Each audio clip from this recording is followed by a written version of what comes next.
This year's banked.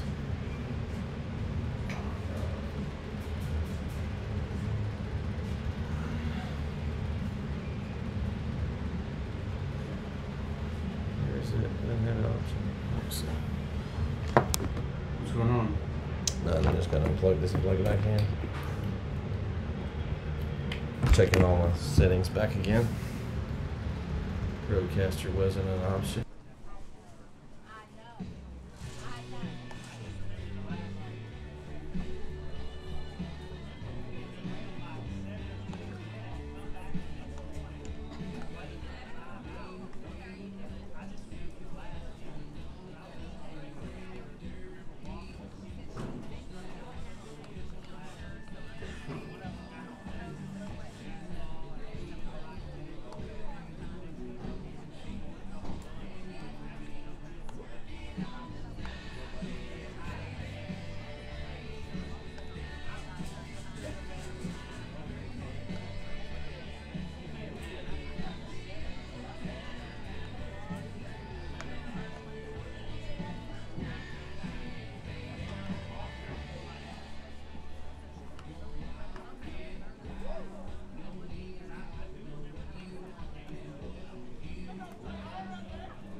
In the spirit of sportsmanship, the UIL and ETV ask all fans to act responsible and courteously to those around you.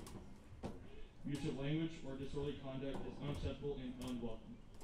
Please give the participants, officials, and fellow fans the respect that they deserve. Now, for the starting lineups for the Division team on the scoreboard, Lindale Eagles. Leading off, number 5, Caden Fleming. Batting second, number 9, Jake Powell. Batting third, number 8, Carson Plunkett. Batting fourth, number 4, Ryan Pettis. Batting fifth, number 7, Jake Turbo. Batting sixth, number 16, Hudson Legros. Batting seventh, number 1, Ty McCoy. Batting eighth, number 17, Carter Fleming. Batting ninth, number 6, Luke Wagner. The Eagles are coached by Rich Singetti. Now for the home team, Pleasant Grove Hops. Leading off number 2, playing second, Brenton Clark. Batting second, number 4, pitching, Jarrett Halter. Batting third, number 7, shortstop, J.M. Long. Batting fourth, number 24, catcher, Caden Martin. Batting fifth, number 1, center field, Hunter Rose. Batting sixth, number 23, DH, Buck Anderson. Batting seventh, number 19, third baseman, Spencer Browning. Batting eighth, number 28, first base, Ty Boozer. Batting ninth, number 6, left field, Jace Elrod.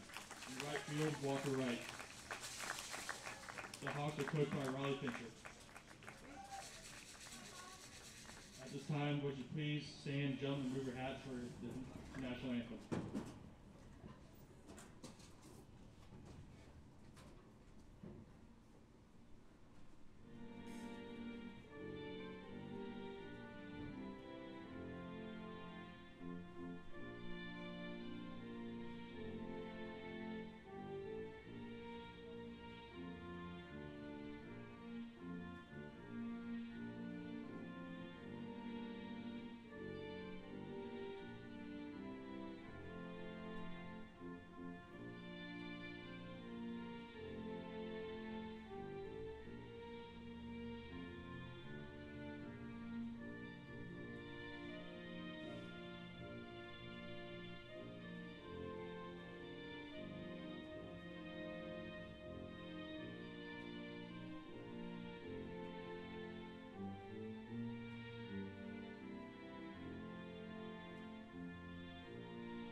My ball.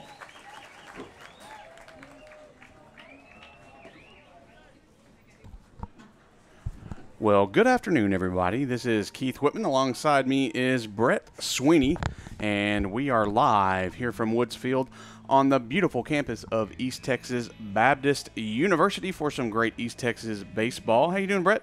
Man, I'm doing great, man. This is a nice ballpark. My first trip out here to ETBU in a while, and yeah, they have some really nice facilities. It is a great facility. We are inside. Ooh, this is I feel special. Yeah, here. we are being treated like, you know, we should be treated. I feel like it's football season. I know, right? And actually, Brett, I will tell you, this is actually a very ETBU is a special place for me. My father actually graduated from East Texas Baptist College before it turned into East Texas Baptist University. So kind of a neat place here now, for me to be able to be I'm not here. sure if that's dating yourself there, Keith. Well, I am old. You like to tell people that and me that. I didn't say that. As much as you dated yourself. I yes. can't remember it being that. I've only known it as ETBU. It was East Texas Baptist College. But we're here for high school baseball here, and we got a good one here between Pleasant Grove and Lindale. Both are great baseball programs, both district champions, and both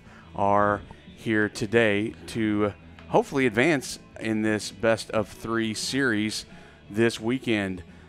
We got basically less than double-digit losses between the two of them. So you have Lindale at 18-4-1 and Pleasant Grove at 28-5-1. So 9 losses between two teams. Yeah. So they don't lose a whole lot, Keith. No. So somebody's got to lose tonight. So it should be a stellar game here in Marshall, Texas. And it's going to be a good one. Pleasant Grove is the home team tonight, so Lindale is going to be batting first. Caden Fleming is going to be up.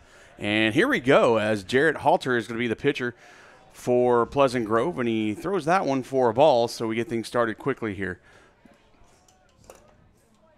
And we have watched Lindale a few times as that one goes by for a ball and a little bit high there. So 2-0 to Caden Fleming. We've had the honor to watch Lindale a couple of times this year. Great ball club.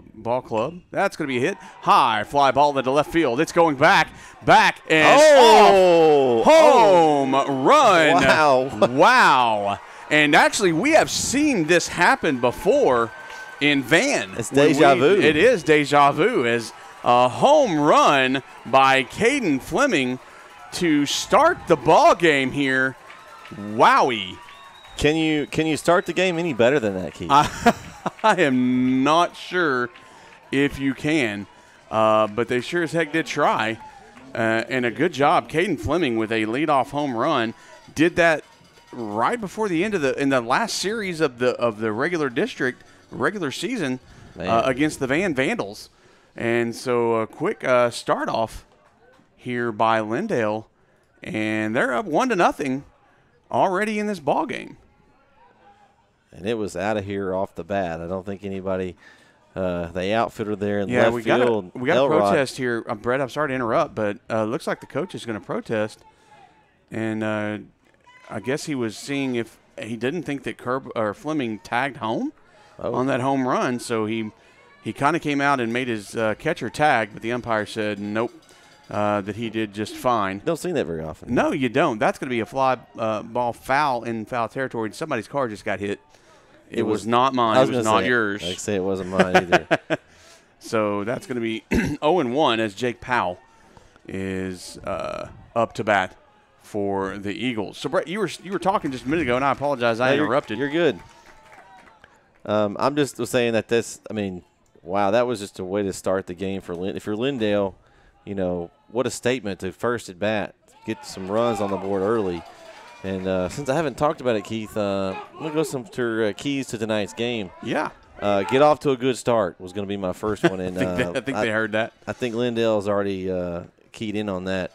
My second one is to keep the game close if you're either team. You don't want to let the game get out of hand early. And the third one, and it's my favorite one, is it's a nasty pitch there. Yeah, that was Halter. A cut on and miss for strike 3. So Jake Powell struck out. So come back there for Jarrett Halter to get a leadoff home run off of him and then come back with a strikeout. So a good job by him to get that first out in. Yeah, my third one's going to be keep the mistakes and errors to a minimum. That seems like especially when you get this far in, it's definitely going to be the difference between a win and a loss. And that's something that we talk about every week, Brett, is when you get into this deep, it's the mental things that get to you every time.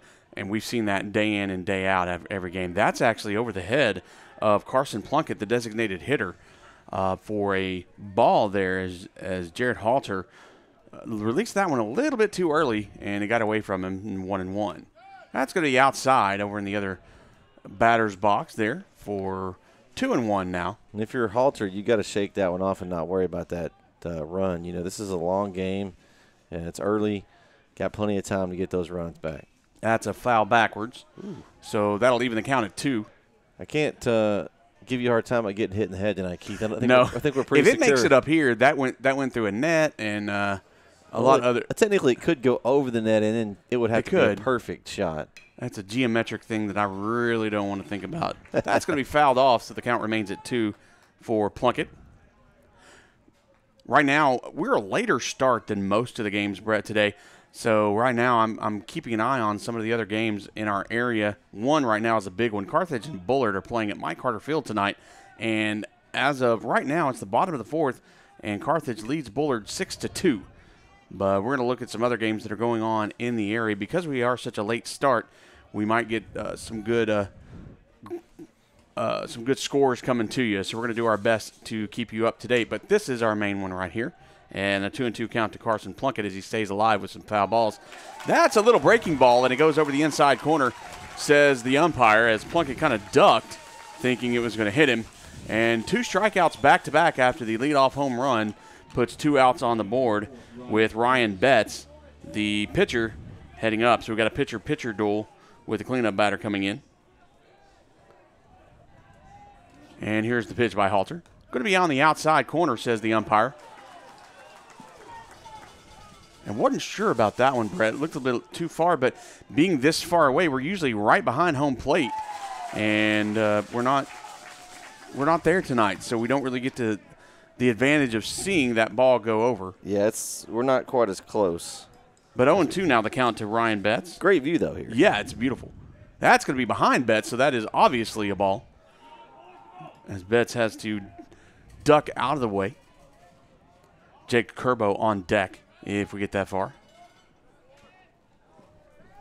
a good crowd here at Woods Field on the campus of East Texas Baptist University. That's a hit over to third base territory, and Spencer Browning gets it and chunks it over to Ty Boozer at first base, and that's out number 3. So a good comeback by Halter as he gets 2 strikeouts and a ground out over to third base after the leadoff home run by Caden Fleming puts the Lindale Eagles on top 1-0 here in the top of the first. We're going to take a little break.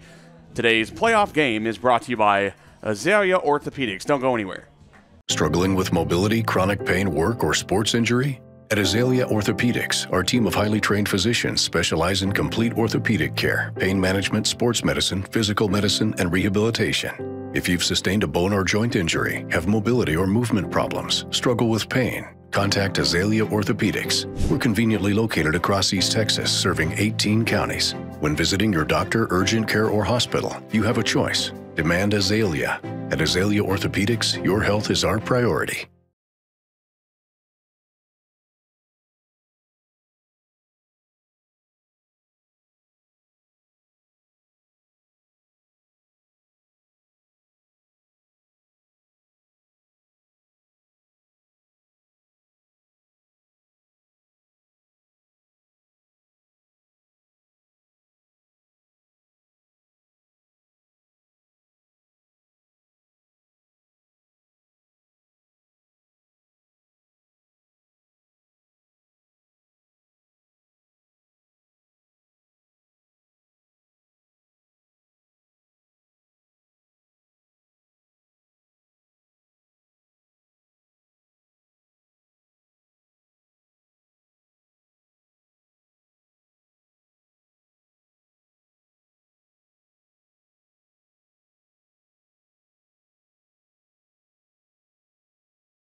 And welcome back, everybody. We are back at Woods Field here for the bottom of the first.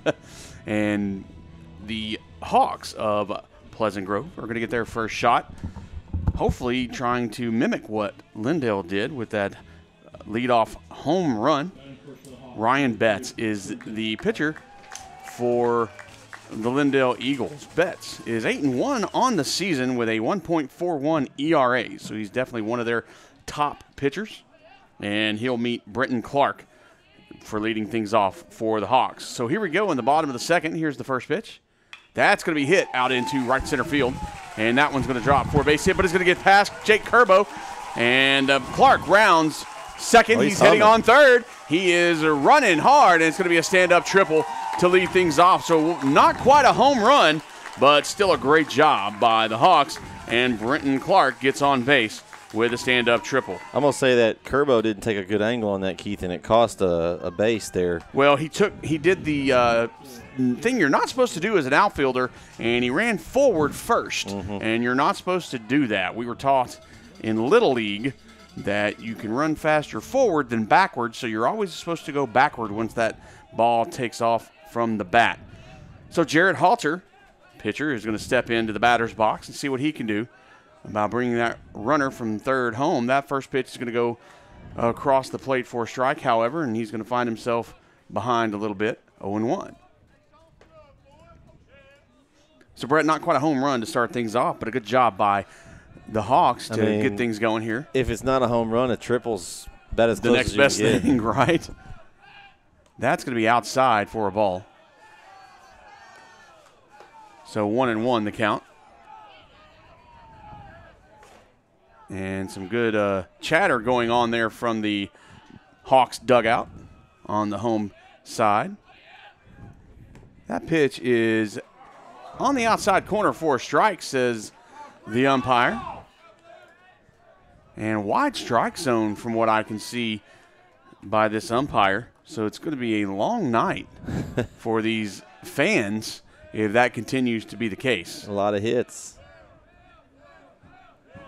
Here's the pitch by Betts. That's a little bit too far on the outside, so that evens the count at 2. They're going to make him. He's going to. If anything's going to be a strike, then either going to have a lot of strikeouts or a lot of people swinging because they're going to have to swing at everything. Exactly. Well, anywhere close you're going to want, and I have a feeling both of these teams are not afraid to swing that bat based on their records and where we are in the playoffs. That's going to be fouled back out of play into the parking lot. Ooh, and the count remains 2. Don't you dare say it's my truck. That red truck. I was going to say the red truck next to yours that I tried to get in on accident when we were getting the stuff out. There was one parked right next to you, and I wait a second, this isn't the right one. Here's the pitch by Betts. That's going to be high. He tried to do a little breaking ball and released it a little high. So now it's going to be a full count to Halter. Good crowd keeps trickling in for both sides. So a good turnout here at Woods Field. Here's the pitch, and a good hit over to second base. McCoy is there. McCoy over to Wagner, and the out is there. But the run comes home, so the score is tied 1-1. Yep. So we're kind of where we were at the beginning. It's just kind of back to 0-0, I guess you could say. Yeah. And we're even on that. That is number 7, J.M. Long. So J.M. Long is going to come in. As Halter will get the RBI on the ground out. Here comes the pitch by Betts. That's going to be inside, and I thought it might have hit him, but I guess it may have bounced. And that's going to be a ball.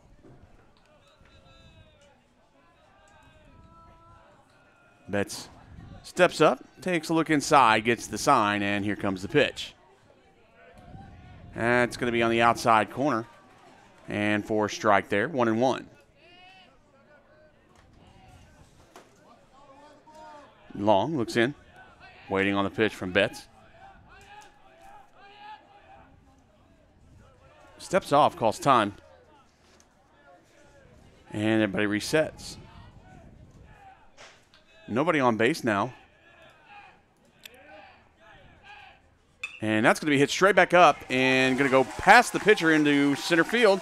And Kerbo is going to pick it up, but it's going to be a base hit now. Yeah, it was just right over the top of the second base bag. And anybody that's watching our YouTube channel, I've got a couple of comments on tonight. This is a audio only on the YouTube channel. So if you're watching listening to the YouTube channel, we'll have everything. It'll be just like a radio broadcast, except obviously you can see our scoreboard and stuff. If you want to catch the video, you can go over to TexanLive.com and find the link there. It's also on our Twitter account. We appreciate you listening in to us. There is a subscription, a small subscription, but we will have this series on there. So that is why you can't see video. And during the playoffs, that's something that we have to do. But we do like to do the radio on our YouTube channel to allow those who either don't want to do the subscription or can or whatever. So we've probably got some of our familiar Lindale fans listening. And we're glad you are. And we're glad that you're watching on Texan Live. Yeah, we got a Cool Face Kid. Shout out Tish LeGros, I think, is a I someone believe we've had before. Yeah. Welcome, Tish. Glad that you're watching and listening. Ray, There's a throw over. And Betts letting Long know you're not going to get off the bag that easy. You've got Ray Shirley and also Lance Dudley. So, well, welcome, everybody. We're glad that you're listening. And if you are watching and you get an opportunity, go over to our YouTube page, youtube.com/NETsn Live. Go ahead and like and subscribe. And then you can let us know that you're watching. We love to hear from everybody that's watching and listening. Let us know where you're watching from and listening from. Yeah, let's see who's watching or listening from the farthest away. Yeah, we've done this before, and it's actually been an interesting venue for us to do, or a little thing that we've done. That's going to bounce over, but a good job by Derfelt. Now, Derfelt is a freshman, and he's behind the plate there. Does a good job of stopping that from getting away. That was an excellent stop, Keith. That was pretty phenomenal. He kind of dove over and got that one from getting away. So 2-2 the count now. It's Cade Martin looking to move J.M. Long over to the second one. Not sure what happened there. Batter takes a time there. Oh, batter took a time. Okay. Yeah. I was looking down there for a second. Maybe he was getting impatient with the pitcher. Well, and I will say that Betts, one thing I've learned about Betts takes a little bit when there's a runner on base. Yeah, Martin didn't like that. He took a little time. Here's the pitch. That's going to be outside, and strike 3. Rung him up. Nice Rung him pitch. up, and let me tell you that this umpire takes a little liberty on that outside. Yeah, that was a nice pitch there by Betts, right off the corner there, and the umpire took his time and rung him up. So Hunter Rose now, after the strikeout, is going to step in. He's a lefty, which is going to do a little bit for that outside pitch there. And that one's going to be on the outside, but not a strike this time. Looked like the same pitch, but just on the right-hand batter's box. Tish LeGros says she's happy to be listening from Wisconsin. Wisconsin, nice. Go Eagles, she said. Well, Tish, we're always glad that you're listening. That's going to be down low, but in there for a strike. And the throw back to the mound gets away, but a good job by Fleming to back up his pitcher there. We got Andrea Jones also listening. Thanks for broadcasting. We appreciate you, Andrea. Yeah, we thank you for listening. 1-1 now the count. As Rose, just like Martin, are going to try to bring J.M. Long over to the next bag. That's going to be high. Fly ball into left field. LeGros over right on the line and gets the catch and the out for out number 3. So 1 run does come across after the leadoff triple by the Hawks, and that will even the game at 1. So we're back at even going through the first inning on to the top of the second.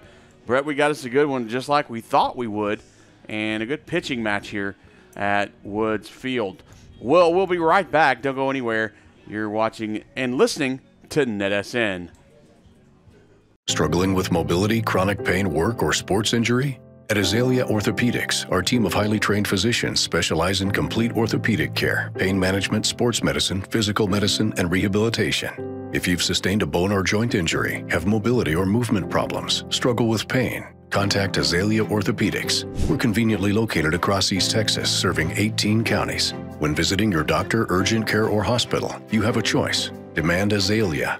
At Azalea Orthopedics, your health is our priority.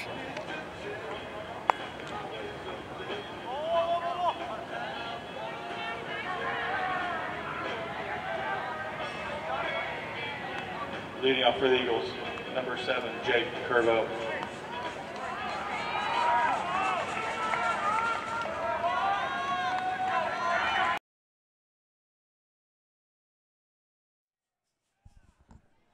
And we're back at Woods Field. Jake Curbo is going to lead things off here in the top of the second. Takes that first pitch on the outside corner for a strike. Good little movement on that by Halter.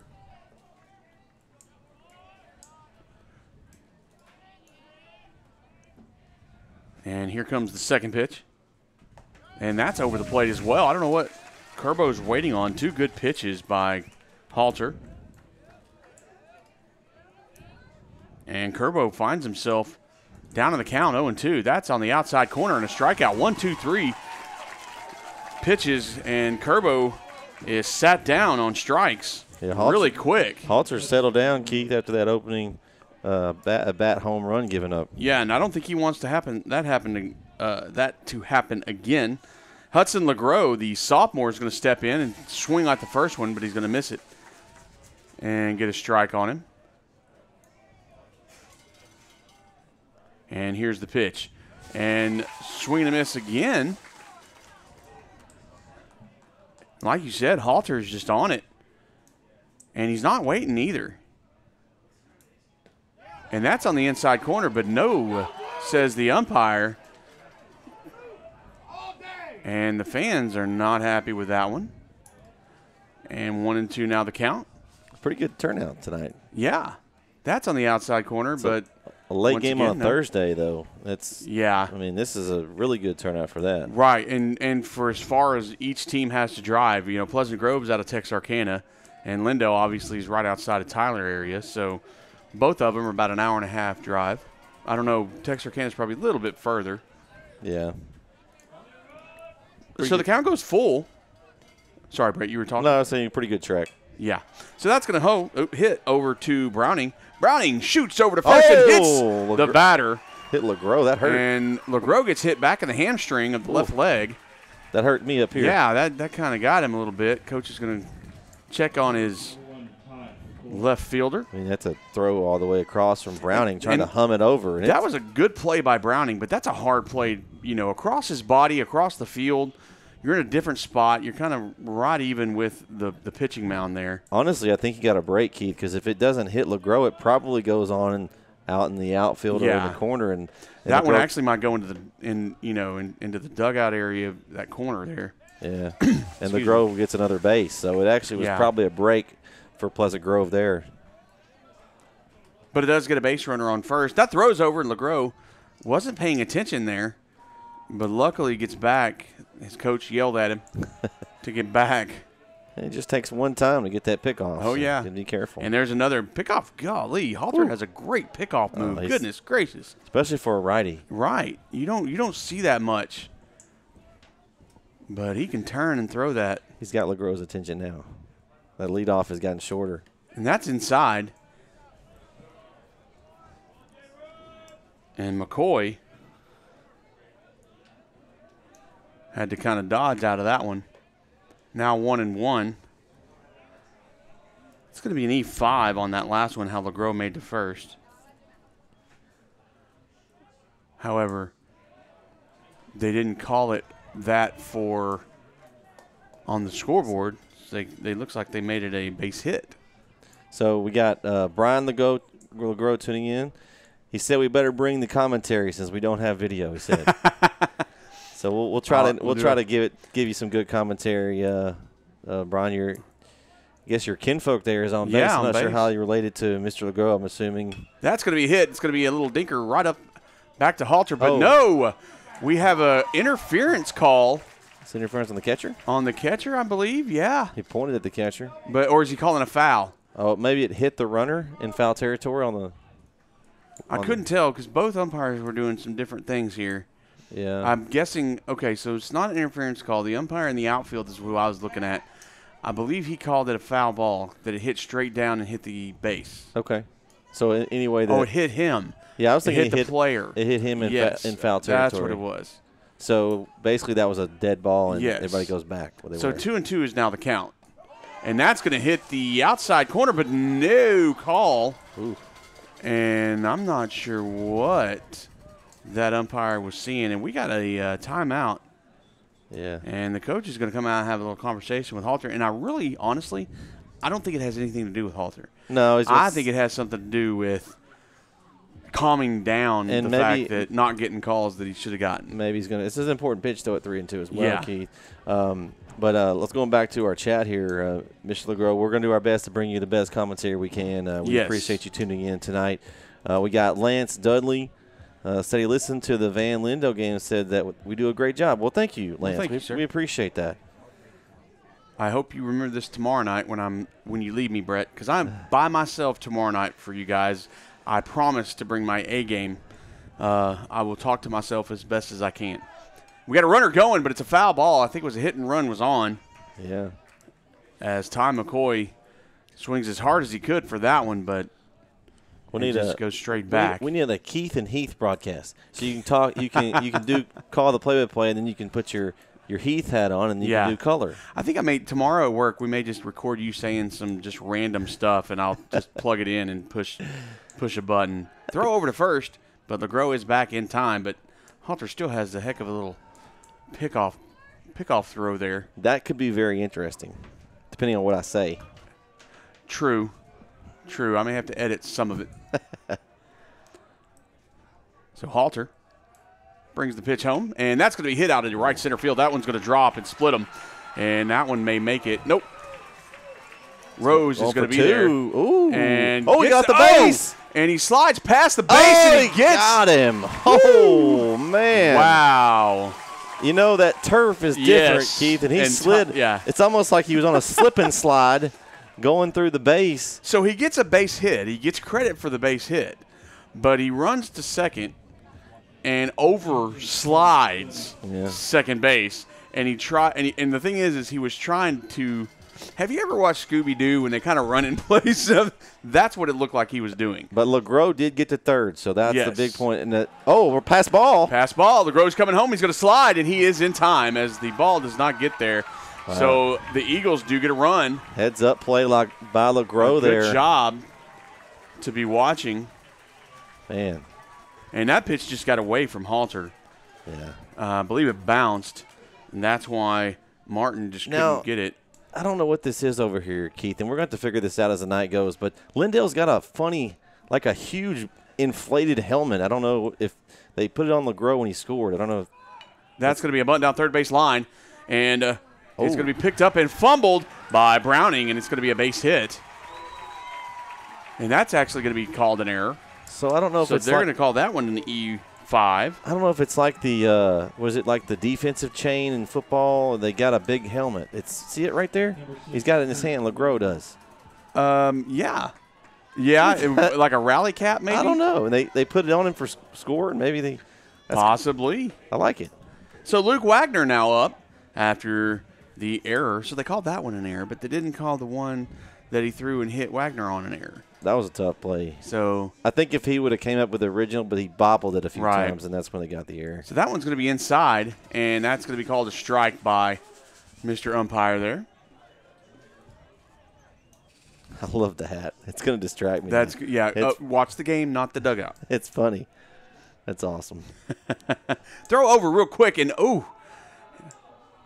that was interesting. Boozer had to dive over Fleming to get that pickoff throw from Halter. This is a good play. It was. He kept that from going away. Halter looking over. Here's the pitch to Wagner. Wagner watches that one go across the outside batter's box for a strike. We got another chat. That wasn't across the plate, but it was the batter's box for a strike. We got another chat here, Keith. We got Jeff Ryan listening from Indiana. Let's go Eagles, he says. Welcome, Jeff Ryan. We appreciate you listening. There's going to be fouled off into no man's land. That's going to hit the security. It was, it was right at the security vehicle. I'm glad it's there because they're kind of blocking our vehicles. Yeah. Well, if they can, if they're good enough to withstand any kind of firepower, they can withstand a baseball. That one is going to be a strange pitch as Halter trips and rolls, kind of does a little commando roll there off the mound and gets a ball there. A lot of strangeness going on in this game so far. 1-2 the count now to Wagner. Here's the pitch by Halter. That's going to be swung on and missed. And I'm watching Cade Martin, the catcher, is having a little bit of an issue holding on to that ball behind the plate there, Brett. And I'm not sure why. Well, we've had a couple of players bobble it. There's no condensation. I mean, there's clear skies. There's no rain. There's a throw back over. A little bit slower than usual. But Fleming does get back in time. There's no condensation. They didn't water down the field. It's a turf field. So there wasn't any need to water anything down.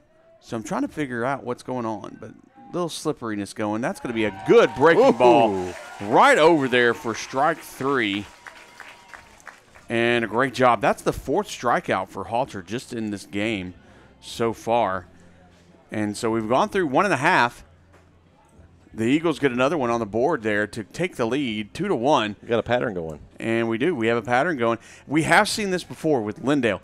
Lindale, on the few games that we've watched them, Brett, they nickel and dime you. They just, one here, two here.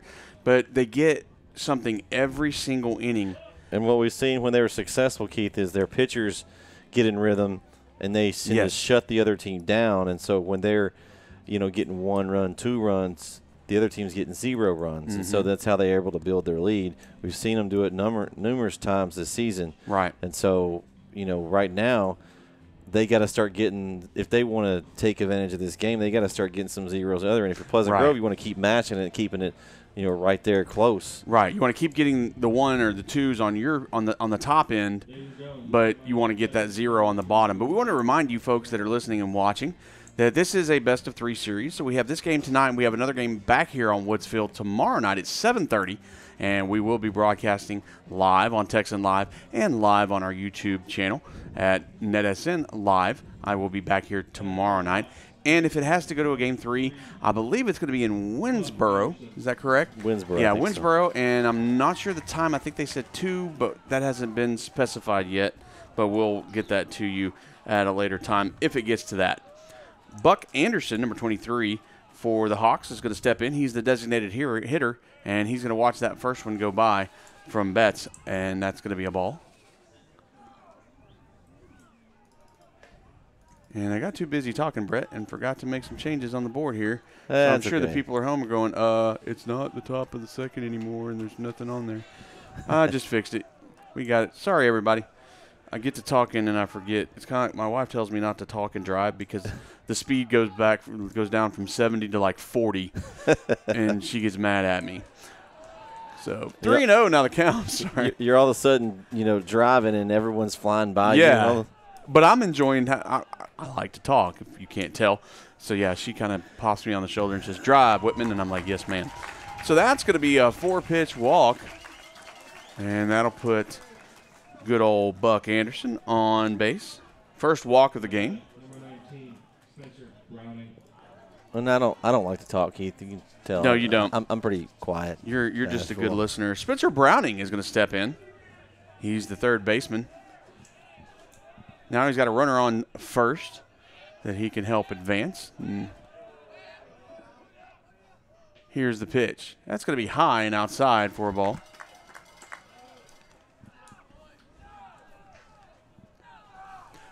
And, Brett, I was looking at this earlier as you were talking about the hat, and we got a time called by Derfelt, the catcher. The little pavilion, is that a pavilion or something out there in left field outside of the fence there? Or the I don't know. That's very interesting. That's something that is there one on? There's not one on the other. There's not one. That's the that's the warm up area. They got that over here. I don't know. Bullpen over there. Anyway, y'all can't see it, but it looks like a little gazebo, like pavilion type thing. Sorry, my squirrel moment for my ADHD mind. We're back to playing. Throw over to first. Not in time as Anderson gets back.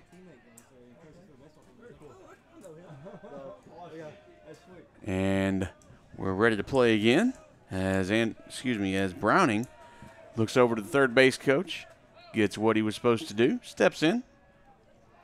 And I'm feeling the hit and run maybe on, and there's the bunt. I was wondering if they were going to do that. And that's going to be high and inside, as I don't think Betts took liking to that show of bunt. So 2 balls and no strikes now to Brown. Yeah, Betts got to settle down here and get a strike and kind of get him going in this inning. Squares for a bunt again and pulls back, but that looked like it was over, but the umpire said no. I don't know how much more of a strike you can have there. And I don't know. I don't know what this guy's seeing behind the plate. Yeah. But, I mean, I'm usually a pretty good judge of what's a strike and a ball, but I don't know. Maybe there's something different. Squares around for a bunt again, and that's going to be high.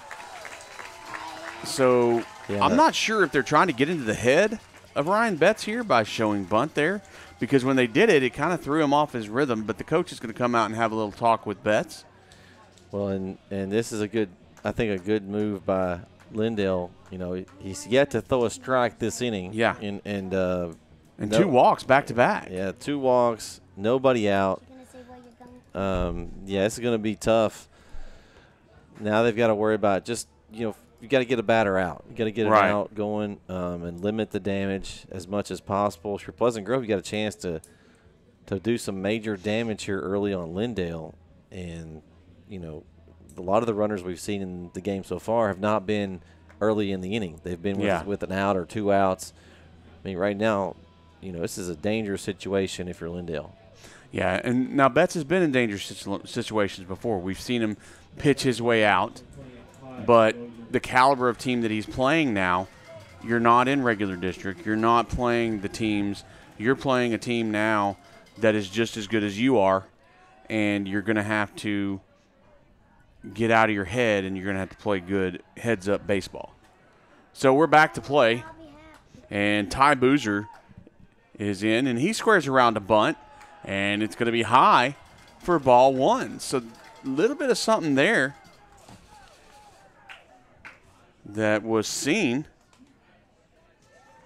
and Coach Fincher has seen that he's put into play there to try to get into the head of Ryan Betts. Here's the pitch inside for a ball, so 2-0. Yet to have a strike. Man, that's a lot of pitches in a row. I dare say that Betts has not had a stretch like this probably this season. Right. This many pitches in a row. 10 in a row. We had that one that we thought was a strike, but not called. So and he's got to settle down and not think about that. He steps back, he's got to get out of his own head, Brett. He's got the yips a little bit. He's overthinking. Yeah. See if he can settle down here. All right. Betts goes from the stretch and brings the pitch. This is going to be high and over the head. My goodness. Boozer, and all the runners advance. That wasn't even close there. So now both runners are in scoring position for the Hawks, and not a position you want to be in. Okay. With nobody, with 2 on and no outs. I'm going to put my coach's hat on here. I don't know if you get to where you can't throw a strike, how long do you stay with Betts? I mean, I know it's early. He's one of your aces, but I mean, you're gonna stick with him. I think it's too early in the game to pull yet because because you don't want to put. You still have the pitch count situation. You don't want to put one of your other pitchers in that you may need later on in the series. That's true. This isn't a throwaway game, so to speak, but it's still the first game of the series. But here's another question, Keith. Squares for the bunt, by the way. Pulls it back in time, and that's in there for a strike. Oh, no, it's not. Oh, ball 4. Wow. So, goodness gracious. So what was a strike in the first inning and a half is now a ball, according to Mr. Umpire. Man. So once again, not once again, but once again we have a walk. So now 3 walks in a row and a bases loaded. But I know this is early. If he just doesn't have it tonight, yeah, you could use him again in Game 3 if you got to that point. You can. I mean, it's all about pitch count. It doesn't matter, anything on those situations. Here's a pitch. That's going to bounce in. A good job by Derfeld to stop it from going past as that hit about 1.5 feet in front of the home plate. I mean, he's just really struggling right now. You can just see it in his body language. Yeah. Well, and I believe the fans and the dugout of the Hawks are getting in his head as well, which is not usual for Betts. I'm not sure what's going on. There's a good pitch, and there's finally a call that has gone the way. That was the same pitch that he pitched at the end of the last batter, and he finally gets the call. I'm not an apologist or a blame guy, but he's had some good strike pitches that weren't called there, and that's got to weigh on you. That's going to be hit over to the second base. McCoy gets it. That's a 5. What a play. 4-6-3, and that's going to be hit thrown over the head of the third baseman. That was 2 runs are going to come in. Man, that was almost a perfect play, Keith. If they had held on really to that, was. they just should have let the runner go to third and hold the ball. It was a 4-6-3 double, and then he threw it to third and threw it over the head of who was that? Powell. Yeah, Wagner threw it over the head of Powell. Yeah, Wagner's got to hold on to that ball. Yeah, he shouldn't have thrown that. That was ill-advised, and really allowed. It went from being a tie ball game, if he'd have held it, to being a 1-run lead for the Hawks. Yeah, in that aspect. I mean, still, they got what they wanted there. Keith. Yes, they got the double play. So now it's 2 outs, nobody's on. So to get out with only 2 runs given up so far in the inning, that would be a win for Lindale. Yes. And really not a good thing for Betts. Now, Betts can get out of his head. He can think clearly now. Exactly. And focus on what he needs to focus on. And there's a good pitch, but no call by the umpire on that either. So once again, and the frustration you can see in the body language of Ryan Betts on the mound, and understandably so. Here comes the pitch. That one's going to be on the outside corner, and the strike gets called. It's a good pitch. So 3-1 the count. So if you're Betts and you get out of this inning, you're going to go give your teammates a big Yeah. hug and high five after this. So that double That's play. on the outside corner for a strike as well. Good. So 3-2. That was the same pitch. Stick with that pitch. You'll be able to get it because apparently it works. Yeah, he's settling in here. Let's see if he can get it out of this inning. Ooh, Now, right in the middle. Nice pitch. Strike 3. Good job. So the 4-6-3 double play helps Betts get out of this inning, which is what he needed. He was ready to get this inning over with. And Brett, to really get to only get out of this inning with 2 runs scored on you is not anything to shake your head about. Bases loaded, no outs. Right. And couldn't find the strike zone, at least according to the umpire. And he's the one that matters. Yeah. And only to give up 2 runs and still just down 1 run because they were ahead. So good job. Betts, I mean, we were talking about, getting him out, but he shut it down, and he's moving on to the next inning and see if his teammates can get the bats fired up and do something here in the top of the 3rd. So he's going to move on to the next inning, and so are we. We're going to take a short little break. This game is brought to you by Azalea Orthopedics. You're watching NETsn Live. We'll be right back. Struggling with mobility, chronic pain, work, or sports injury? At Azalea Orthopedics, our team of highly trained physicians specialize in complete orthopedic care, pain management, sports medicine, physical medicine, and rehabilitation. If you've sustained a bone or joint injury, have mobility or movement problems, struggle with pain, contact Azalea Orthopedics. We're conveniently located across East Texas, serving 18 counties. When visiting your doctor, urgent care, or hospital, you have a choice. Demand Azalea. At Azalea Orthopedics, your health is our priority.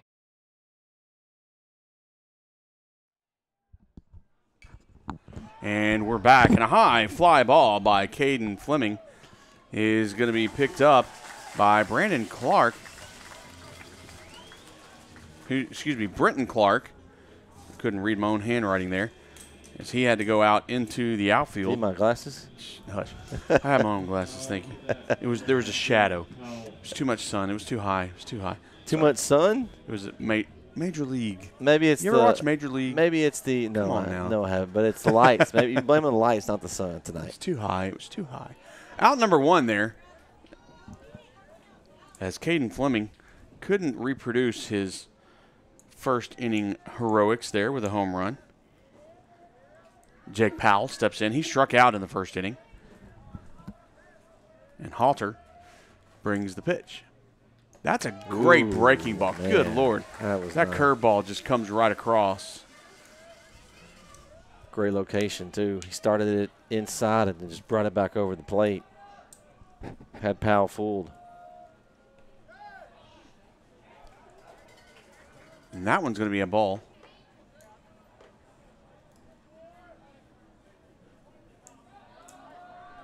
As Powell steps in.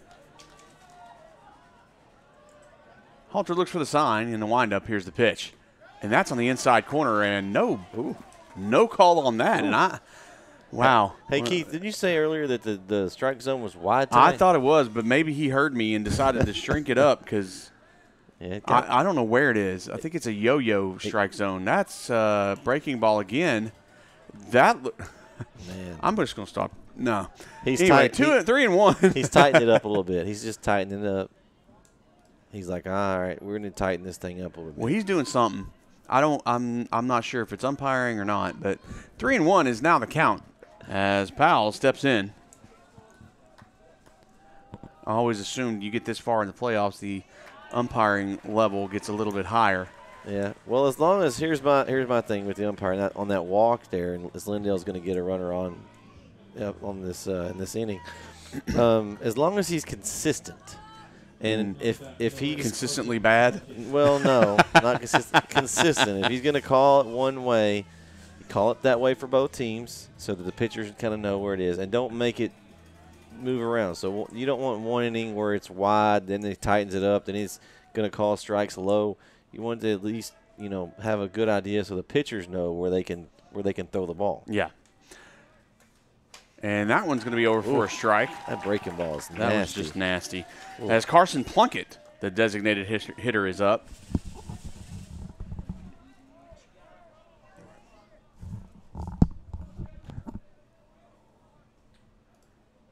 And the throw over to first is not in time as Powell gets back So 1 on, 1 out. 0-1 now the count. And Plunkett swings and hits it up. It's going to be a tough play. It's going to be a tough one. Clark over to first. Nice job. And that's going to be out number 2. Although the Eagles now have a runner in scoring position as Powell makes it over to second.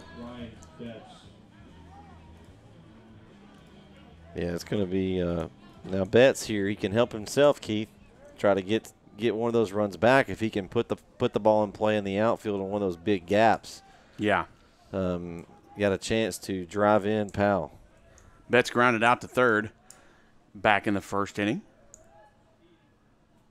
And a curveball goes over the plate and is in there for a strike. Nice pitch. I mean, that breaking pitch he's got that Halter's pitching tonight is just when he's got it on, it's perfect. Yeah, that one, what we call what falls off the table. Mm-hmm.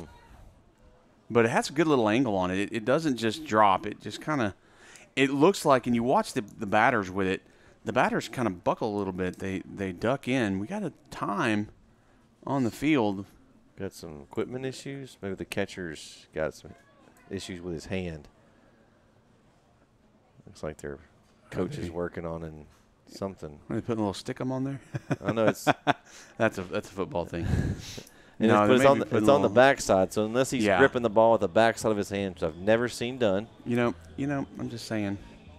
Now I've seen the pitching with both arms, but I've yet to see someone be able to grip the ball on the backside of their hands. That would be impressive. If they were double jointed and could you do some kind of pitch with the backside of their hands? Oh. Well, it looks like he's got some bandage or something there. Or he may have a cut or something on there. They're trying to put a little Nitrotan. Nitrotan will work on that thing. Yeah, that's showing my age, too. He took care of him here. He's ready to go. Yep. Here's the pitch. That's going to be hit down right field line, but foul. That was hugging the line. I thought it was going to kind of skip over, but. And almost perfectly placed. It's a good little hit, but that's going to go down as a foul ball and be 0-2 now for Betts. I mean, I talked about the gaps in left and right center, but that would have worked too. I mean, right. That was right down the line. Now, Betts got to be careful now because that breaking ball that Halter's got can be dangerous in this type of position. Would be a good place for it. Halter. Are you calling for it here? I'm calling for it here. Okay. Calling for the deuce. Okay, CM. Let's see if you got it. Hey, did you see I have my CM edition NETsn hat on tonight? I see that. I see that. That's the only way that any kind of thing with CM is going to get in the press box for a baseball game. He just won't show up. Yeah. Well, he doesn't. Yeah, he's scared. Ooh! There it is. I called for it. I got it. Strike 3. Man, out 3. What a pitch by Halter. And that was just something. He just froze Betts. And Betts just, he just watched it. And he knew it as soon as he let it go. I mean, but, man, what a pitch by Halter. And there's not much you can do because you're worried it's going to hit you. I know what it's coming because I faced pitchers just like that have that ability to throw that curveball that it looks like it's just going to come right at your head. The ones I hate is when I'm ducking out of the batter's box and it's like, and then it goes, right across the plate. Yeah. And so with that strike, we are done with 2, and the score now remains Pleasant Grove 3. We have a first tonight, Keith. Lindale 2. What's up? The first 0 of the board. It is the first. I was about to say that, but you beat me to it. It is the first 0, and it comes for Lindale, which they don't want to do, but neither does Pleasant Grove. We'll see if they can match it here. Yep. But we're going to take a real quick break and take a little breather on our end. We'll be right back. Don't go anywhere. Struggling with mobility, chronic pain, work, or sports injury? At Azalea Orthopedics, our team of highly trained physicians specialize in complete orthopedic care, pain management, sports medicine, physical medicine, and rehabilitation. If you've sustained a bone or joint injury, have mobility or movement problems, struggle with pain, contact Azalea Orthopedics. We're conveniently located across East Texas, serving 18 counties. When visiting your doctor, urgent care, or hospital, you have a choice. Demand Azalea. At Azalea Orthopedics, your health is our priority.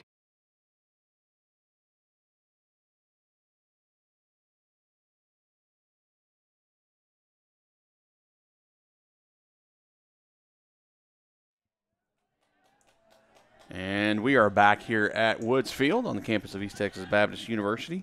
Jace Elrod hits that one, and that one goes right to Ty McCoy, who takes it over to Wagner. The real McCoy. The real McCoy. 1 pitch, 1 out. That's how the Eagles want to do it. But we're back up to the top of the lineup. I apologize. I'm wrong. I was way behind here, Brett.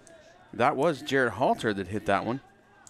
I somehow got behind. So this is J.M. Long that's stepping in. Somehow I missed a couple of batters that last inning. So I apologize.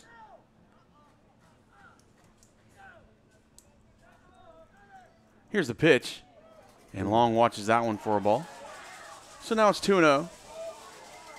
So the 1 pitch out makes way for 2 pitches for a ball. And what we don't want is Betts to get back into the rhythm. And he doesn't on that one. That was a good pitch. That was a breaking ball. Not as precise or pronounced, as must say, as Halter's was.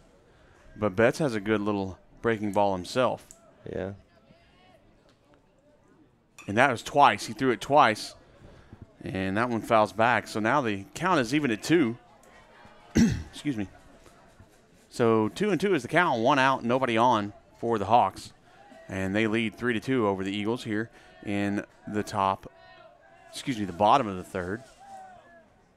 Ooh, a little low there, it looks like. Yeah. That was right in the middle, just a little low, Keith. Must have caught that imaginary zone that he has up there. Full count. Here's the pitch. That's a good breaking ball. Man. And, wow, Long swings out of his shoes almost. Put him to his knees, Keith. He did. And he wanted that one. He thought he was going to launch that, and he thought meat pitch all the way, and it just broke right under it. And he was lucky to even get a little piece of that. So Betts just fooled him on it, and a good little pitch on that, but it goes a little bit too far on the outside for a walk. So Cade Martin will step up. He struck out back in the 1st.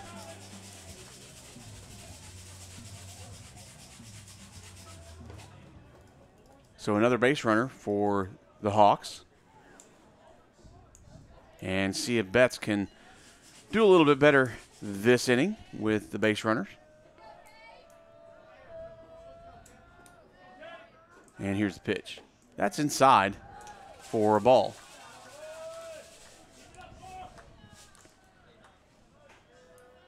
And the dugout for the Hawks is really lively over there. It's a like a mansion dugout. It really is. It's really a huge dugout. That's going to be hit over right past the 3rd baseman as Powell dives for it. Good job by LeGros to come up and back them up really quick. And now runners at 1st and 2nd for the Hawks. After the base hit by Martin, and Hunter Rose is going to step in now.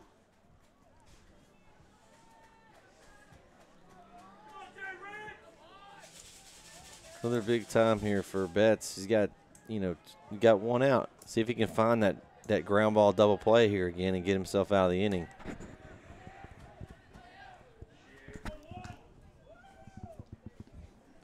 Well, and Hunter Rose is a lefty. You got to be careful on these because you have that wide open right field line there that you talked about earlier. Betts checks the runners and brings that breaking ball right over for the strike. Good job. Man, that was beautiful. Both these pitchers have excellent breaking pitches. Well, I mean, they're both awesome pitchers. Yeah. And we've seen that. That's why it's such a close game so far. And that's why Betts was able to really pitch his way out of the last inning with help, both teams with help of their field behind them. Betts checks the runners and brings it again. That's going to be off the glove of Derfelt, excuse me. And that's going to advance both runners, and now 2 runners in scoring position for the Hawks. So I'm going to give you something that I noticed on that particular play, Keith, and you may have seen it too.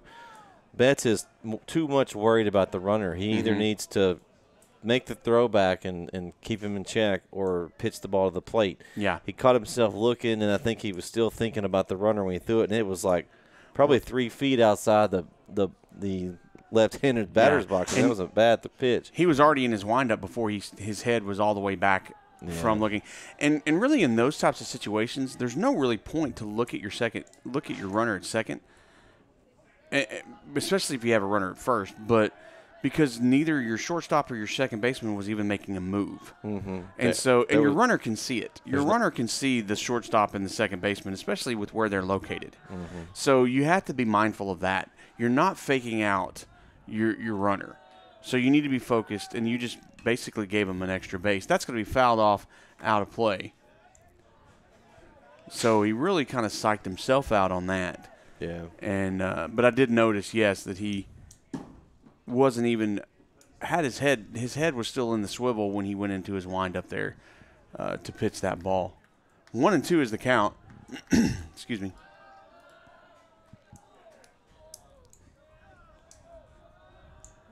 Here's the steps off. And Rose, we got a time as Derfelt is going to head out and have a conversation. And I'm wondering if Derfelt's going to tell Betts to just look, focus on the batter. One pitch here, you get a strikeout, and you get now 2 outs, and then you just worry about the batter at hand on deck, which is Buck Anderson, the DH for Pleasant Grove. So let's see if he can get the lefty out here. And Rose flew out in the first inning, so, and look, it's going to be a high fly ball into left field as LeGros backs up, and it's going to be a sacrifice fly. So 2 runs now up, by a lead for Pleasant Grove now. Yeah, nice job. As a run comes in. Nice job by Rose there, getting contact, putting it out in the outfield, and getting his man home. But a good job by LeGros to get that ball back in quick. Well, he's got a good arm. He's a little bit. Yeah, a little bit. We've seen him pitch, so and most likely will be pitching tomorrow, I would imagine. I would imagine he would as well, depending on what happens here tonight. That's going to be inside and a ball. But he does get that ball back in quick and leaves that runner, Martin, on second. So 2 down now. And a runner on second. Here's the pitch. That's going to be about chin high for a ball. And I just think Betts just hasn't brought himself back from last inning where it just kind of fell apart a little bit on him. He's still showing a little bit of frustration. And we've seen him pitch way better than this. So I think he's got a little bit as he throws a strike there. Good pitch there. He's a better pitcher than what he's showing. And we know that. We've seen it. 2-1 the count. Betts brings it home. And that's a high fly ball back on the net. Good catch by Derfelt, but it's not going to matter because it hit the net first. They don't play off the net here. No, it'd be nice. Make it a little more interesting. Yeah. Be like a half an out. Can you do a heck of Got time called. As Anderson's going to step back in. Anderson walked back in the second.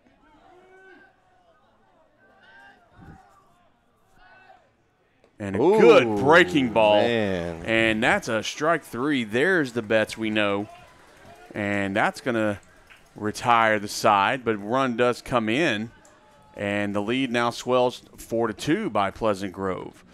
So Betts just struggling over the last couple of innings trying to not bring any kind of runs in. But the Hawks just seem to do what we've seen Lindale do. Mm-hmm. But what also the Hawks have done all season long, and it's just nip, tuck, nip, nip, nip, and just get it in there and get those runs here and there. And that's what you do. Neither of these teams, from what I've seen, what I've watched with Lindale, what I've looked at, seen a little bit by Pleasant Grove, but what I've looked at is they're not really blow you out one inning here, one inning there. They're just small ball. Mm-hmm. Let's take you out each inning. I'm going to take you out one at a time. And that's how you do it. You win by base hits here, doubles here, not by let's do, a home run every other, that's not how you're going to do it. So both of these teams are just equally a caliber of team to make those things happen. Yeah, that's why it's going to be such a good game. It's going to be back and forth. Right now, if you're Lindale, though, you gave up a run, or you've lost the last 2 innings. You tied the first inning 1-1, and you've lost the last 2. They need to do something here in the fourth to try to counter of what Pleasant Grove has done the last couple innings. Yeah, and for those of you listening, I believe is that Jake Powell that's stepping in, or is it Jake Curbo? Excuse me, Jake Curbo is now up. He swung at the first one for a strike. He swung at that one and fouled it off. So now he's down 0-2. No balls and 2 strikes. Excuse me. And he steps in. Halter still doing a good job. Both pitchers. That one's going to be hit high. Fly ball into right field. And Wright's going back over the head. Hits off the wall. And Curbo is over to second, so a stand-up double. But that one gets over the head of Walker Wright. Yep, one hopped almost over the fence. That first hit the top part of the wall over there. Yeah, that's a great hit there. And a way to start the inning. Curbo and Walker Wright out there in right field just couldn't get to it. And that was a good, solid hit by Jake Curbo. And now Hudson LeGros is going to step in. And there's one thing that these fields don't have, Keith, and I noticed the outfield don't have a field or a feet markers, like how deep it is. No, they don't. It looks pretty far out there, though. Yeah, I'm trying to see if there's something. And LeGros breaks down and squares up for a bunt. And they appealed the catcher, Martin, appealed to first base because he didn't think LeGros pulled back on that bunt in time, but the first base umpire says, yes, he did. So that first pitch is going to go for a ball. But, yeah, I don't see anything marked unless I'm just – No, I'm not seeing anything either, Brett. You are correct. Here's the pitch from Halter. That's going to be hit. Oh, nice. That's going to go into the outfield, into left field for a base hit there. And it's a fumble, and so he gets waved home as Curbo is going to make a score.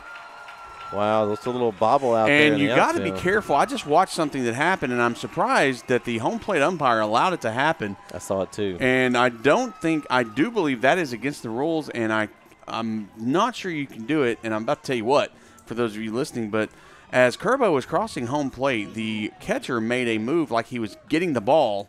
He can't be in and getting in the way, but he made a move like he was about to catch the ball, kind of faking. And I believe it is against the rules to do that.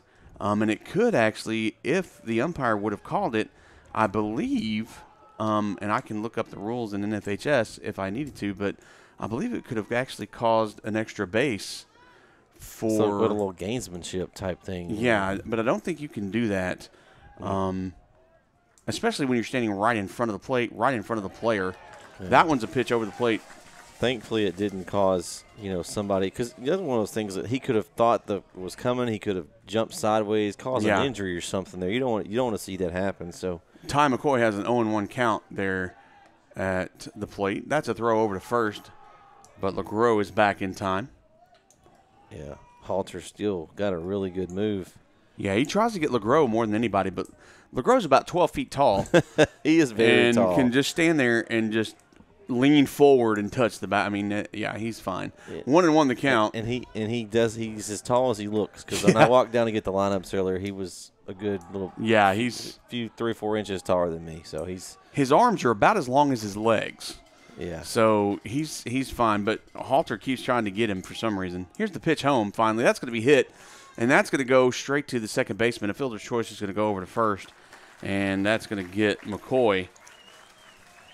But LeGros is going to get over to second base, and he's going to be in scoring position now with 1 out. Good job by LeGros there. He was running to second kind of in front of Clark. It didn't get an interference. No. Because you don't want to get yourself thrown out there and lose your runner on second. But he also didn't run as hard as he could either, if you kind of watch that. I noticed he didn't take off. Yeah. If you watched, he didn't take off from first base, but he also didn't slow up where he saw. He kind of just – he did a good job. Well, he's got long legs. So yeah, well, that's true. Oh, a little breaking ball that didn't break. And a good job by Carter Fleming to get out of the way of that one. So 1 away, runner on second, and 1-0 to Carter Fleming. As Halter paying 100% attention to the batter. And that score is 4-3 there. You are correct. I haven't gotten there yet. Oh, you're good. I just wanted to make sure the yes, those of you listening. It is 4-3. I was too busy making a point earlier and forgot to get the point. It's okay. Here's a pitch by Halter. That's going to be high. And 3-0 now the count. I'll forgive you, but the fans at home might. No. Well, at least I gave it to the right team this time. That is true. Last time I didn't. That's going to be a time, and the coach is going to head out to the mound. It's a 3-0 count here. Is he going to – no, he's – is he going to bring in a new pitcher? I don't know. It looks like – we are here in the top of the fourth, and he may do that for a pitch count. I don't know what – usually we have a thing for a pitch count, but no, it looks like he's just – I thought he was kind of looking like he was going to bring somebody in, but he didn't. And I wonder if this is strategic. I wonder if he's got a guy in the bullpen right now. Yeah, he does have someone down there. Can't see that far down looking down the line, but there is somebody warming up. So yeah. We'll see how this inning goes, but with the runner in scoring position, only 1 out, Lindale's got a chance to get this thing even up here. So here's the pitch by Halter on the outside corner for a strike. So 3-1. It was a good take by Fleming. That was a good batter's pitch. Halter looks in, not even paying attention to LeGros over there at second. That's going to be a high fly ball, but out of play. That might hit. Yep, I think. No, that stays in. One of the fans is going to go get it. They still give out free drinks for those? I'm not sure. Back in at the ballpark, we used to fight over those balls for those free snow cone or something concession. I couldn't even find the concession stand earlier, and I wish I could have. Here's a pitch. It's going to be way outside, and it's going to be pass ball. LeGros is going to get over to third. Oh. And whoa. That was close. A good job by Browning. Yeah, Browning. The ball from Martin goes offline, and Browning gets off the bag there at third. And about 5 feet in to catch that one from going into the outfield and left field. Yeah. So LeGros does advance, so there's runners now at the corners off that walk. That was really close to being in the outfield in the tie game. So Carter Fleming is on first. Hudson LeGros is on third, and Luke Wagner's at the plate with 1 out. Martin better send his man Browning a thank you note. Yeah. He saved potential run there. Here's a pitch, and Wagner – he called it a strike. Yeah, sure did. Well, and it should have been because he basically went to the pitcher's mound still holding it down as a bunt there. And so, yeah, that was a strike. 0-1 the count. Interesting with a runner on third. Well, they're trying to squeeze him in. He was trying to go down first base line there. I knew what he was trying to do. We'll see if they go with it again. Yep. Yep. And, whoa, he went straight up. I don't know why. That was a – Not sure. And gets him out there. I'm not sure on that. Yeah, that was an ill-advised play there. And a little jawing there between LeGros and Martin as Martin kind of popped LeGros in the chest as he was sliding into home. He's going to appeal that he got under – yeah, there is going to be – well, not only is he going to appeal, I think he's going to talk about the unnecessary kind of roughageness that the catcher did because he popped him in the chest. And the Martin was a little bit aggressive there when he really didn't have to be. And I think that's what the coach is kind of concerned about there is Martin went a little bit too far in his mind. Well, and I think the bunt, they were shooting for it to go a little bit farther and a little bit more down first base side. It went back to the pitcher, and it was an easy play. So runners on first and second with 2 outs now. And that pitch is in there for a strike. And we're going to see how this umpire does now after getting yelled at by the Lindale coach. Well, and Fleming, he's looking for another deep hit somewhere in the outfield. If he gets one out there in the gaps again, he definitely could score a tying run here. And that one's going to be a high fly ball over to right field. And Wright is there with the catch. So one run does come across. And the Eagles pitch in to that 2-run lead. So your score here at Woods Field is Pleasant Grove 4, Lindale 3 as we head into the bottom of the 4th. Kind of an eventful inning there with some little jawing back and forth between players, and then the coach got into it with the umpire. It's playoff atmosphere. It is playoff atmosphere. A lot on the line here as the young team from Lindale is trying to battle back here, but it's still a close game. So guess what? Don't go anywhere. Like and subscribe if you're listening to us on YouTube. If you're watching us on NETsn Live, go over to our YouTube channel at youtube.com/NETsn Live and like and subscribe. That way you won't miss any of the great East Texas sports that we have. We're going to take a short break. We'll be right back. Our sponsor for the game is Azalea Orthopedics. We'll be right back. Struggling with mobility, chronic pain, work, or sports injury? At Azalea Orthopedics, our team of highly trained physicians specialize in complete orthopedic care, pain management, sports medicine, physical medicine, and rehabilitation. If you've sustained a bone or joint injury, have mobility or movement problems, struggle with pain, contact Azalea Orthopedics. We're conveniently located across East Texas, serving 18 counties. When visiting your doctor, urgent care, or hospital, you have a choice. Demand Azalea. At Azalea Orthopedics, your health is our priority.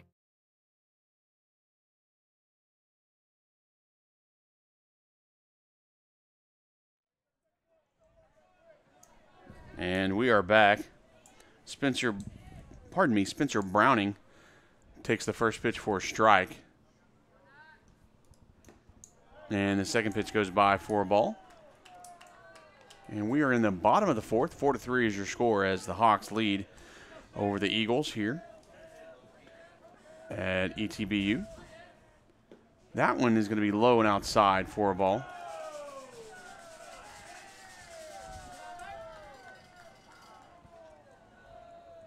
And a good game here in Marshall. That's going to be a pop fly, but it's going to be backing out of play for a strike. So 2-2 is the count.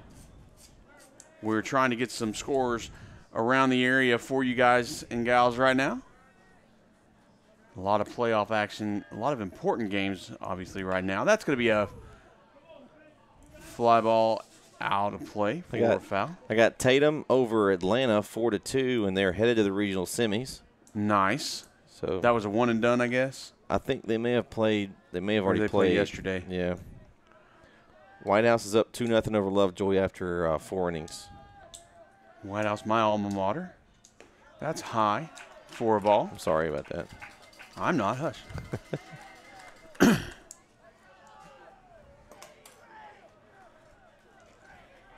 We got Longview and Hallsville tied 0-0. And that's a ball 4. In the bottom of the 4th there. So just like that, Spencer Browning is going to head to first base. And we have a base runner for the Hawks. Hey, this is Ty Boozer. It's a breaking story here. What's that? We got former Tyler Legacy coach Joe Willis is going to be the new coach at Crosby. Wow. So that's an East Texas name going to Crosby. Wow, that's a big one. Their next head coach and AD. So that's going to be outside for a ball. So 1-0 the count. Runner on first. Nobody out yet. Got a softball score. Bullard girls softball team wins 8-0 over Waco Robinson. They are just phenomenal. They are just a great one. Speaking of Bullard, got a score final for Bullard Panthers baseball. They lost to Carthage tonight at Mike Carter Field, 7-5.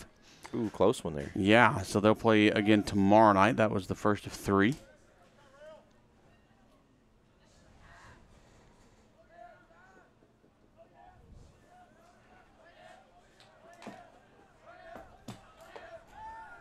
That's a throw over to first by Betts.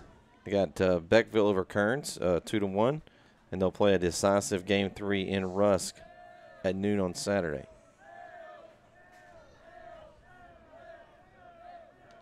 Here's the pitch by Betts. Going to break down and square up. Boozer is, but pulled back.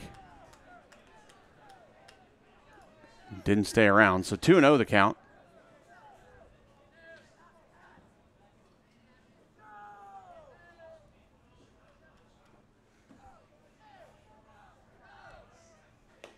And that's going to be on the outside. So that's ball 4. So now 2 runners are on. This seems familiar, Keith. It does seem familiar. It seems like deja vu back into the second inning. Derfelt's going to head out there and have a conversation again. Let's see what they're going to do here. They're going to bring in the infield here and you're going to have a powwow with everybody. Yeah. So we're hoping, that they might do a change, but we're not quite sure. Okay, so White House takes game 1 over Lovejoy 2-1. So White House with the opening win of the series there. They'll play game 2 tomorrow night in Lovejoy, 7 p.m. So the Wildcats take it.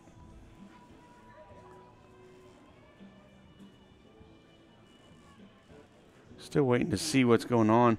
Umpire kind of goes out to him and tells him to hurry up. Now, is it still the rule, Keith? So is it 3 visits and it's an automatic, you have to pull the pitcher? Is that still is that a high school rule too? I don't know. I know it's 2 per 1 inning is out, but I think 3 visits per the game. So next time he goes out, he will have to pull him, I believe, from the coach. I really don't know that answer, to be honest with you, man. That's a good question. I guess we'll find out. Yeah. Maybe. Unless Betts can settle down here, maybe they'll coach us right and get him settled here. Jace Elrod watches that first one go by for a ball. Because if you're Pleasant Grove right now, I mean, how many times do you tell him, get up there and take pitches until he throws you a strike at this point? Right. I mean, because he struggled with his control here in a few innings. And that one is a hit. That's going to go into right center field. And it's going to drop for a base hit. The runner's going to go. Oh, no, he's told to excuse me, I can't talk. He's told to hold up. That's a great job by Curbo to get the ball back in quickly. Yeah, it really was. But that's going to keep the bases loaded with no outs. And so a little predicament as Betts finds himself once again with no outs and the bases loaded in this ball game. Yeah. And at the top of the lineup to boot. It's not the deja vu you want. No. If you were Ryan Betts. And with Britton Clark coming up, who hit a triple back in the first to lead off the game, you got to be a little concerned on what's about to happen. That's going to be in for a strike, says Mr. Umpire. And I don't see anybody warming up down there. I was just trying to see if the Lindale had anybody warming up. So at this point, they're going with their That's starter. A hit into the gap in right center field. That's going to drop. Curbo again has it, but one's going to score. 2 runs are coming in, so 2 runs are going to score. Man. And runners are now at first and second with 2 runs that just came in. Great job by Clark, man. Just put it right in right center field. Just a good, solid hit. Right between Curbo and Fleming. Nothing they could do about that to get it in. No, and a good job by Curbo to take his pursuit angle on that and keep it in front of you instead of trying to run up and try to make the catch, try to do an ESPN catch. He did a good job of just keeping it in front and not trying to overdo it there. But now the score is 6-3 with runners at second and third and nobody out. Well, that's the big thing right now. There's no outs. Good pitch there. Jared Halter has grounded out both times. He had an RBI ground out in the first inning. It's a good opening pitch there for Betts. Get him a strike with that little kind of a off-speed curve ball there. That's going to be a blooper, but foul off to the third base side. All right, so here's the count you want. If you're Betts, you've got it 0-2. Now you can throw something, maybe try to get the batter to chase, because the more strikeouts he can get here, the better he's going to end up. Because if you put it in play at this point, you've got lots of chances to score for Pleasant Grove. So he needs to get the batter here on strikes. Here's the pitch. It's going to be a fly ball straight into center field. Curbo's going to get it. He's going to have to make a good throw into home as the runner tags. A great throw, play at the plate, and not in time. Just a little bit behind, but great on-line throw, but didn't get it hard enough there. Yeah, great job by Elrod. He was moving. Yeah, he was. But I mean, both players did a good job. Curbo just came up throwing right on line. I mean, it was perfect throw. Derfelt didn't have to move. Yeah, he was just right there. If Elrod didn't get a good jump off the bag, or he wasn't as fast as he was, it was definitely a chance to throw him out at the plate. But and they do get an out, so that's a good thing for the Eagles. But they are now, down 7-3. Yeah, they just cut into the lead a little bit. Now they've given 3 back.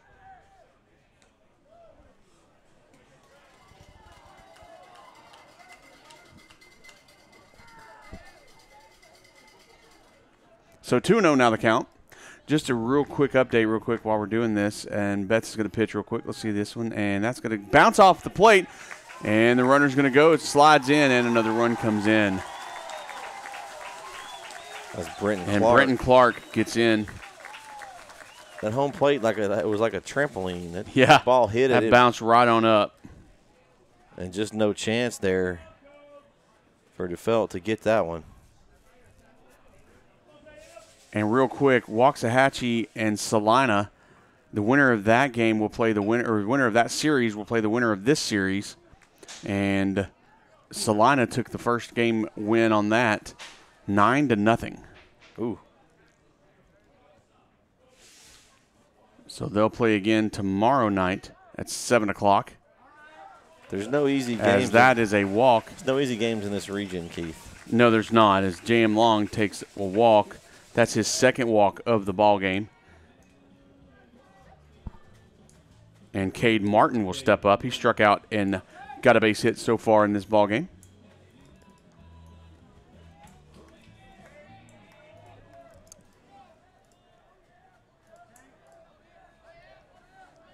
And Betts takes a look.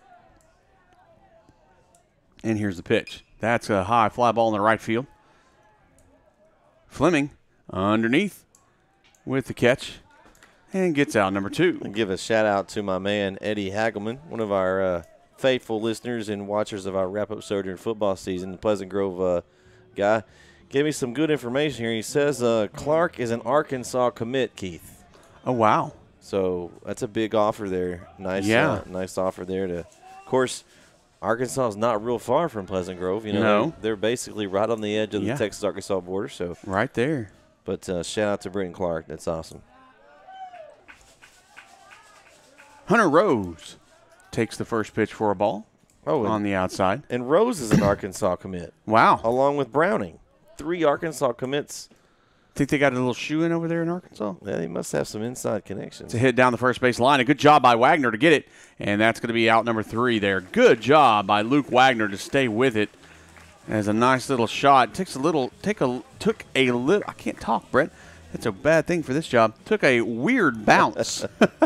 But he did a good job to stick with it and get the third out. But Texas did get one. Oh, they did. Long is a Texas Tech commit. So 4 commits on the roster. Well, I can deal with Texas Tech. Can't deal with Texas, but I can deal with Texas Tech. We'll be all right. So, good job by Wagner to stop the bleeding, but wasn't quite enough. 4 runs came through. 8-3 is the score, and Lindale's got a lot of ground to cover here as we head into the top of the 5th. Not much time left for Lindale to make some runs here. They need something like now, and they need a big inning. They need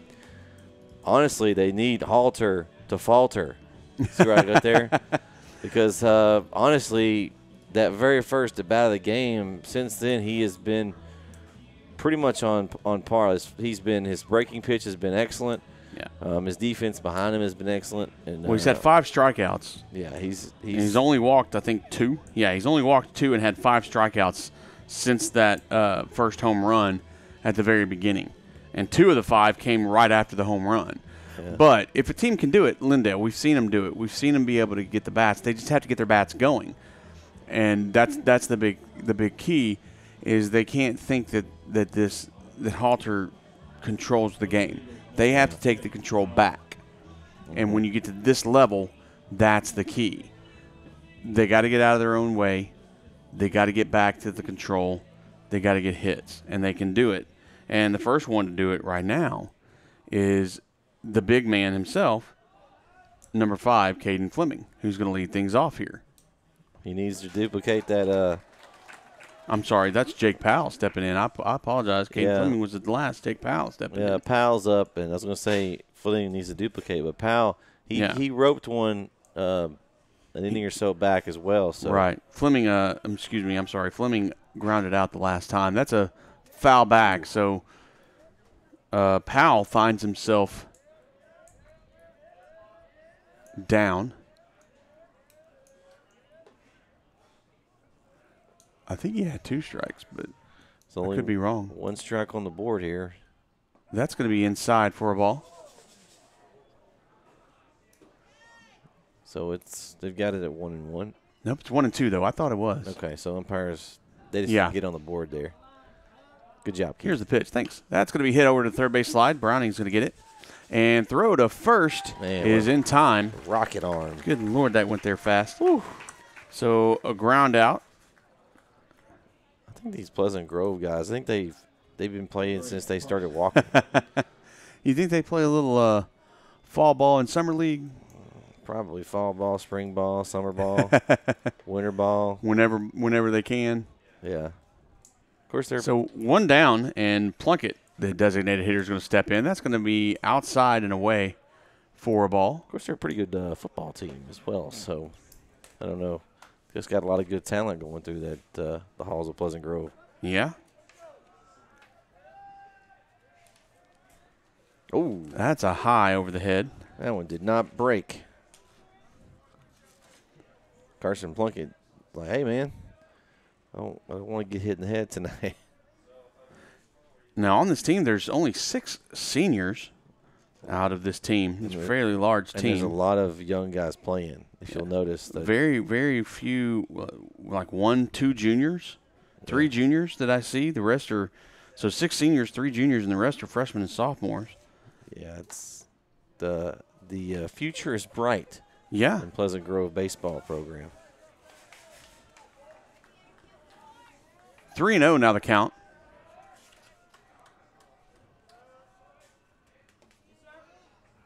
That's going to be outside for a ball. So a good job by Plunkett to take first base on that walk. And you also have to look back in 2021, Brett. We were talking earlier, but it looks like Pleasant Grove won state championship in baseball back in 2021. Yeah, they've got a good chance to go pretty far this year, and so far they're doing what they need to do tonight against Lindale. You got Halter is a sophomore pitching tonight, and I think, from what I understand, we talked to some of the Pleasant Grove people before the game. I think it's going to be the lefty freshman. I think Rose may be pitching tomorrow. Yeah, I understand. So, I mean, we talked about Lindale being young. Pleasant Grove is equally as young, maybe younger. Yeah, we got a freshman, speaking of. Jackson Parker is going to be a pinch runner for Plunkett, which makes me think a couple of things here. Then we want a pitch and change? Maybe we're going to have a pitch and change. So we'll find out here in the And that's going to be hit into right field. Right at right. That's a lot of rights there. Right at right. In right field. Yep.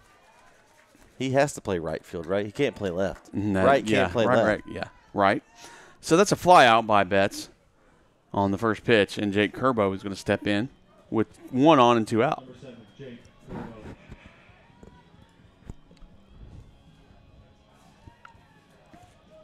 But you're right. We only have, let's see, there's only 1, 2, 3, 4 seniors on this Lindale team. And runner goes. Good job Nice. by Jackson Parker. Wow. Man. Talk about some wheels. Maybe I was wrong. I think they just put Parker out there because, I mean, He's fast. he got the second, set up a table, and had his drinks ordered before the ball got there. And it wasn't like Martin made a bad throw. It was No. right on the money. It was right on it, but Jackson was just there. Whew. Man, he runs faster than I run my mouth. That's a swing and a miss, however, and that's going to be 2 strikes there for Kerbo. And Kerbo is struck out and doubled so far in this ball game. So we'll see what happens with Halter here as he brings this pitch. That's going to be outside. Good job by Martin to jump out and get the stop on that ball.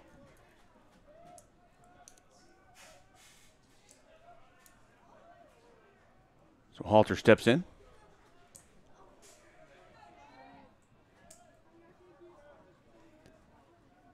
Looks in, gets the sign, and here's the pitch.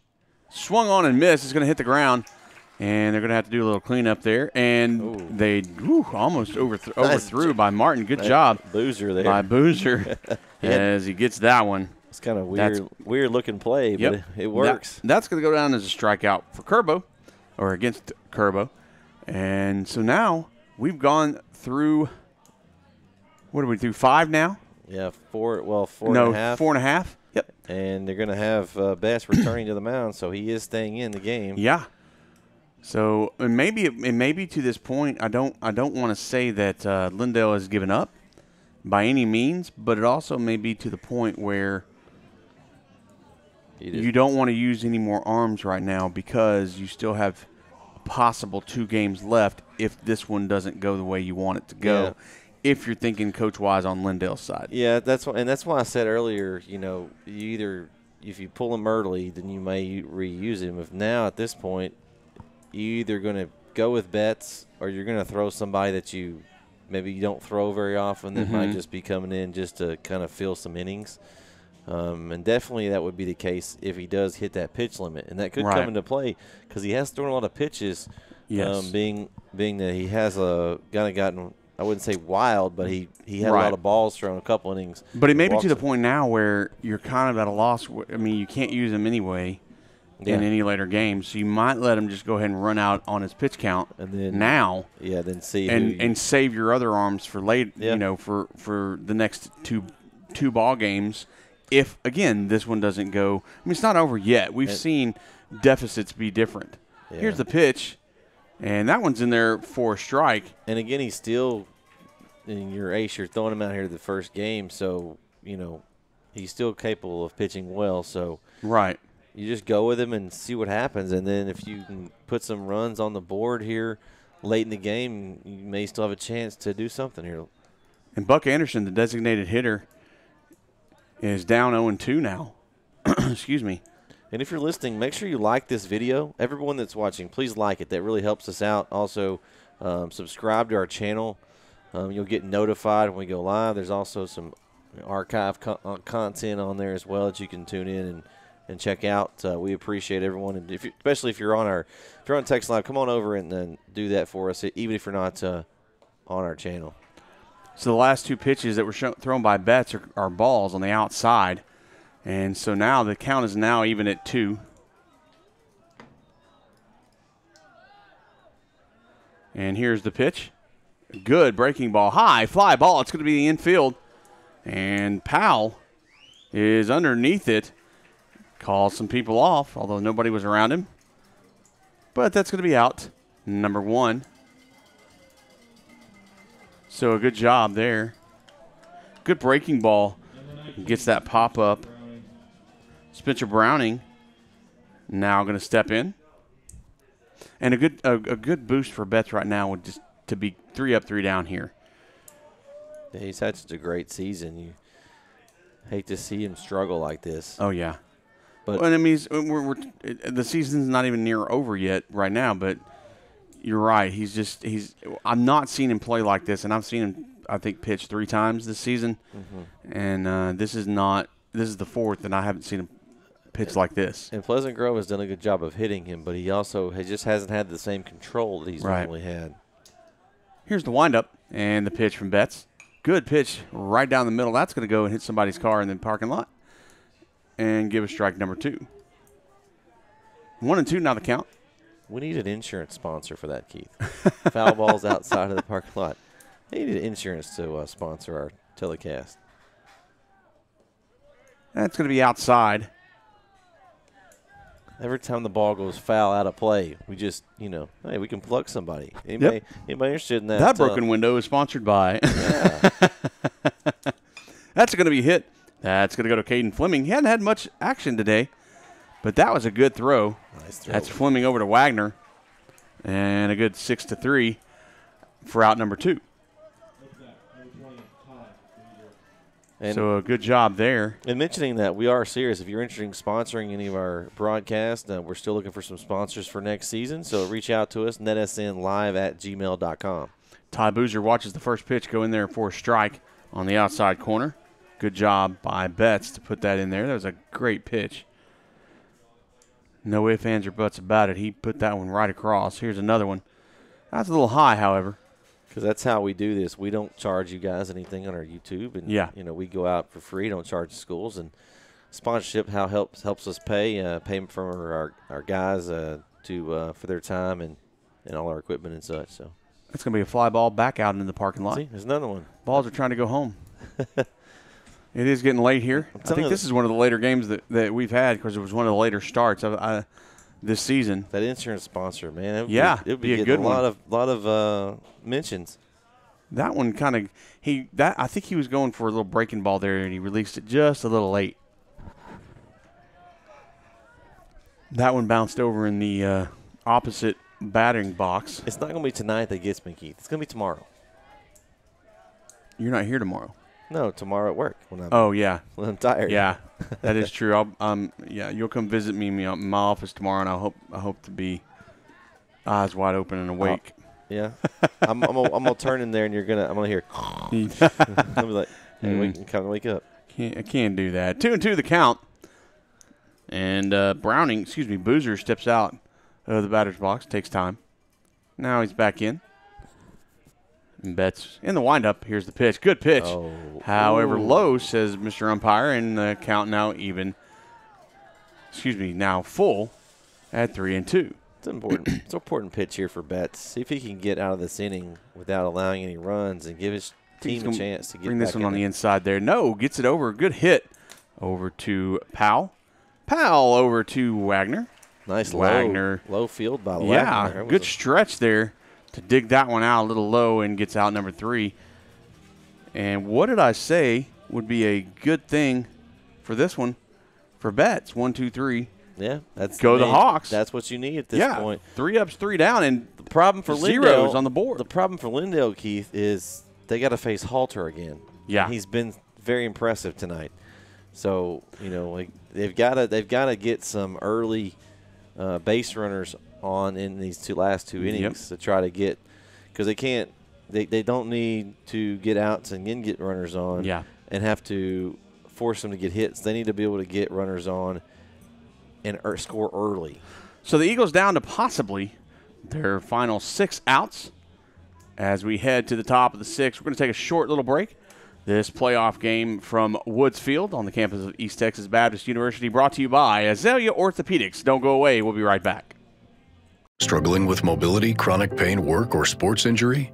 At Azalea Orthopedics, our team of highly trained physicians specialize in complete orthopedic care, pain management, sports medicine, physical medicine, and rehabilitation. If you've sustained a bone or joint injury, have mobility or movement problems, struggle with pain, contact Azalea Orthopedics. We're conveniently located across East Texas, serving 18 counties. When visiting your doctor, urgent care, or hospital, you have a choice. Demand Azalea. At Azalea Orthopedics, your health is our priority.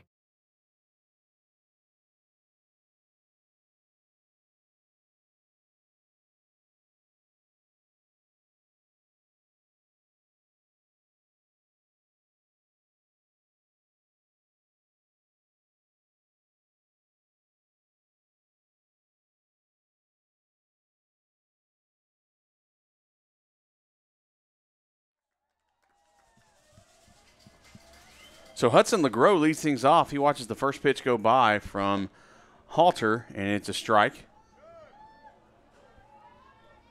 The second pitch that went by, however, was a ball, so 1-1 now. LeGros has gotten on base both times. He was there with a base hit. He got hit in the back of the leg the first time and a base hit in the second time, but that one's going to be a high fly ball in the left field, and it's caught by Elrod for out number 1. So Ty McCoy is going to step in, see what he can do. He's had a base hit and ground out so far in the ball game. Here's the pitch by Halter. And McCoy kind of breaks, squares down for a bunt, but pulls back in time. So we're going to have a ball, 1-0. And here's the pitch. That's inside. McCoy kind of had to dodge out. Did a little 180 spin. So now 2-0 the count. And a good hit. That's going to go into left center field. And it might hit the gap, but no. Oh, what a play. Good job Hunter Rose. Hunter Rose gets over there and dodges his own player, Jace Elrod, as Elrod kind of slides out of the way. He was tracking on that one. Yeah.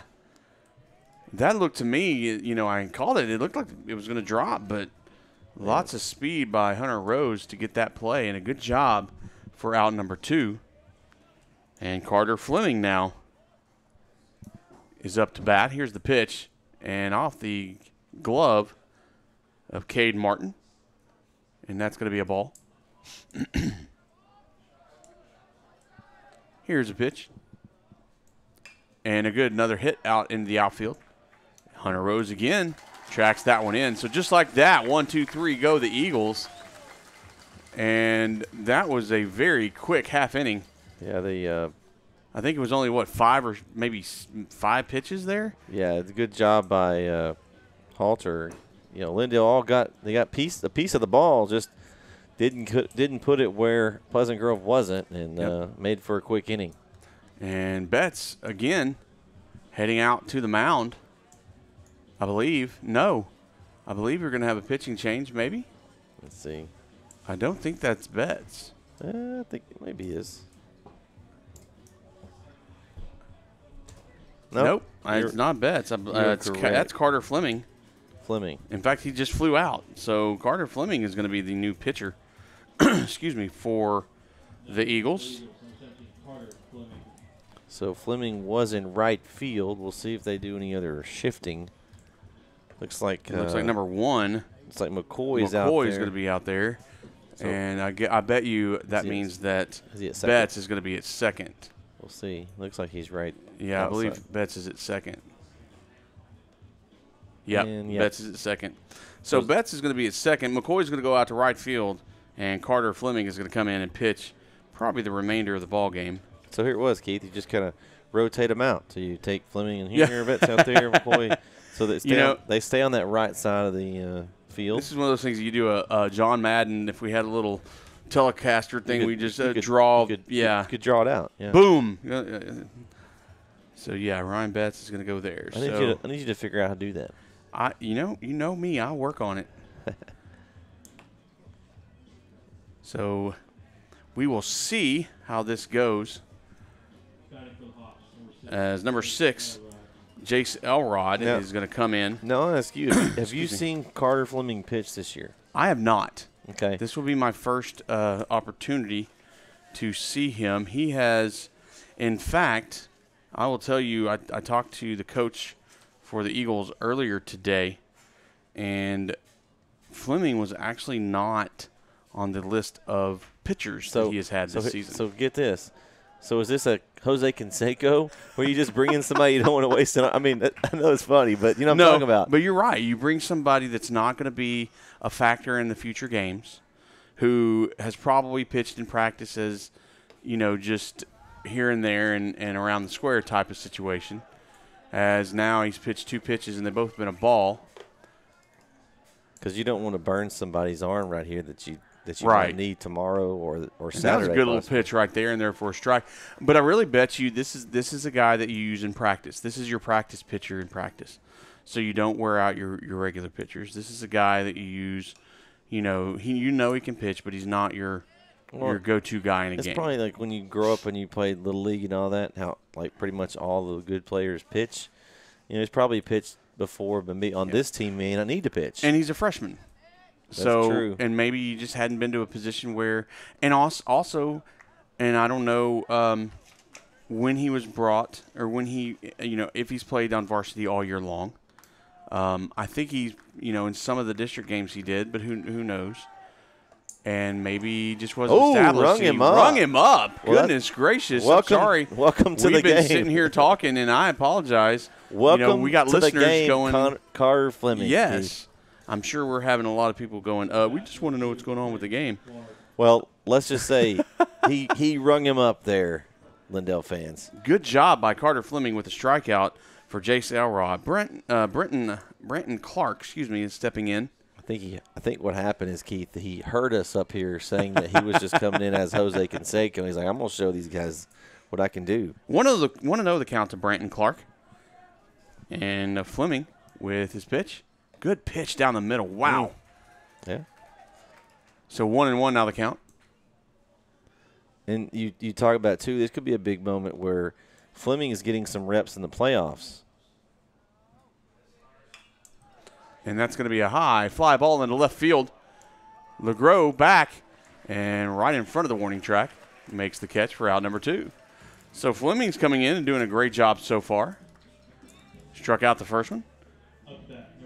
And LeGros helping him out on the second batter. But this is Jared Halter stepping up. This is still playoff pitching. Oh, yeah. So, you're getting an opportunity for a freshman to get out there. And look, I say, he wasn't on the list. That doesn't mean he hadn't pitched this year. Yeah. He may not have pitched enough to be, he may have come in for some saves. That's going to go right past the third baseman. A good hit by Halter. Man, Powell almost had that one. And Powell dove, and it just right under his glove.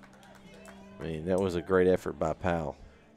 So J.M. Long is going to step in, the left-hander. We have a little bit of time here by the coach.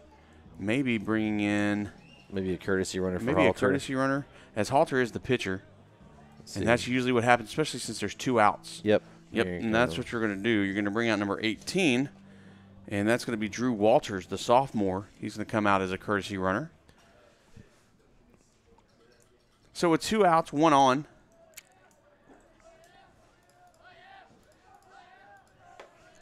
We'll see how Fleming does with a runner on first. From the stretch, it's a little bit different. It's a different kind of rhythm. Yeah. Different muscles to use to throw that ball. Yeah, it's a different wind up here. Checks over to first. Here's the pitch. It's got a bounce in front, and DeFelt has trouble. Yeah, Walter's got an easy take of second there, and Fleming just doesn't need to worry about the runner at this point. Nope. Just focus on the batter. Get the out, and then go to bat, and see if they can get hot in the top of the 7th and force something. So they're going to walk, and they're going to do the intentional walk for J.M. Long, which is a smart play in my opinion. Is that a new where they just can give them the intentional? Yes, walk now? you can do that. In high school and college, I'm not sure college, but in high school you can. You can just say, hey, we want to give them the base. Instead of like in pros where you have to throw. And you mess up the pitches, motion. Well, because in pros you don't have a pitch count. But here you do. You don't want to waste that. So, yeah, you can just say, hey, give them the base.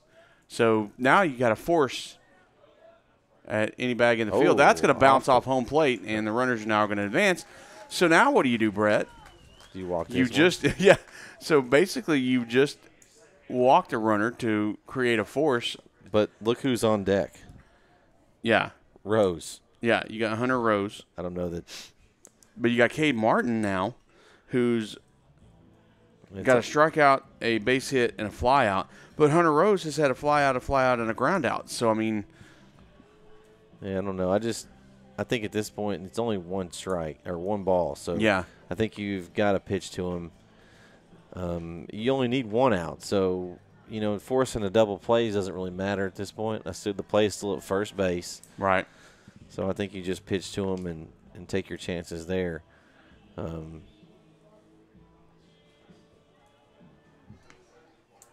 So they're going to pitch to him. Now you've got to, if you're Fleming, you got to keep the ball up, where your catcher can get in front of well, it, or if you're Fleming, you need to focus just on the batter. You don't need to worry about your runners. We say that a lot, but it's true. You need to focus just on the batter. Good pitch there. It's going to be in there for a strike, and now it's 1-1. I will say though that home plate's got some springs in it or something. Yeah. Man. When it hits home plate, it's going to be a pass ball. We've seen There's nothing the catcher can do unless he jumps on it like a grenade. We've seen it 2 or 3 times where it just bounces straight over his head. That's a good pitch too, and that's a strike as well. So 2 good pitches on that outside corner somewhere. DeFelt did a great job of framing that one. Yeah. Keith. Well, and if you watched him, I watched him. He kind of stepped out knowing where it was going to go, and so I think this one's going to be inside a little bit, maybe. Yep. Ooh, yep. That's a good little breaking ball. But I have to give Martin a little bit of a head nod there. He didn't move. No. that came in right on him. Hey, you want to hit and me? he just looked at him like he's a catcher. He just looked at Fleming like whatever. That's going to go right past the third baseman. A great job by Fleming, the other Fleming, to grab that ball from going into the outfield. Yeah, but a run comes across. A great play by Caden Fleming. Just nothing he could do there. No. But he stopped it from getting that extra run. Exactly. He kept the runner on third with that play. Yeah. So instead of having just a runner on first and 2 runs come across, now you have runners at the corners.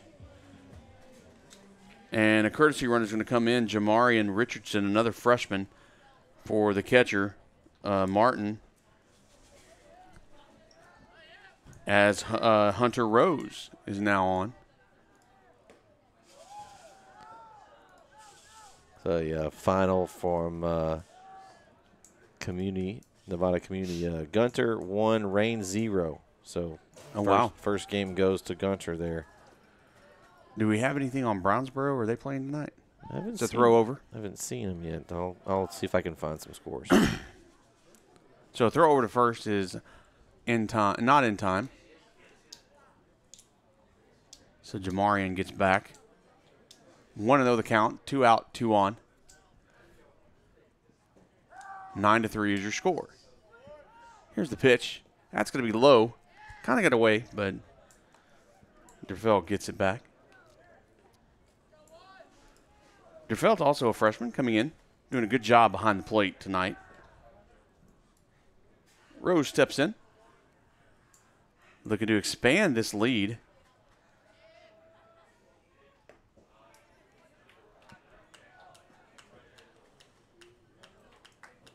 With all the young talent on these 2 teams, this is not to take away from the matchup we have now, but this could be a matchup we see over the next few years. Right.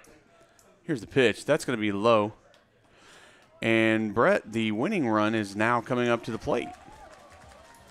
That's true, because it would be a 10-run rule. Yep. Would be in effect here. So that's going to be Buck Anderson. He comes up with the bases loaded, but 2 outs.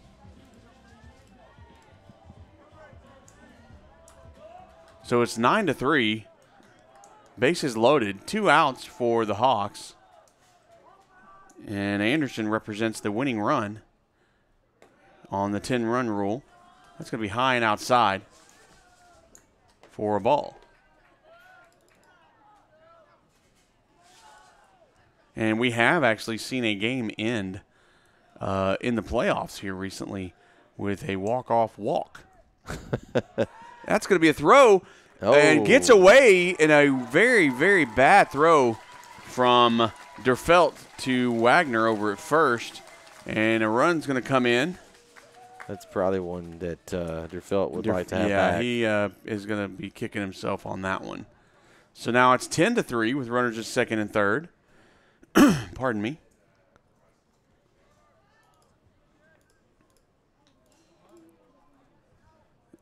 And that was a ball. So 1-0 now the count.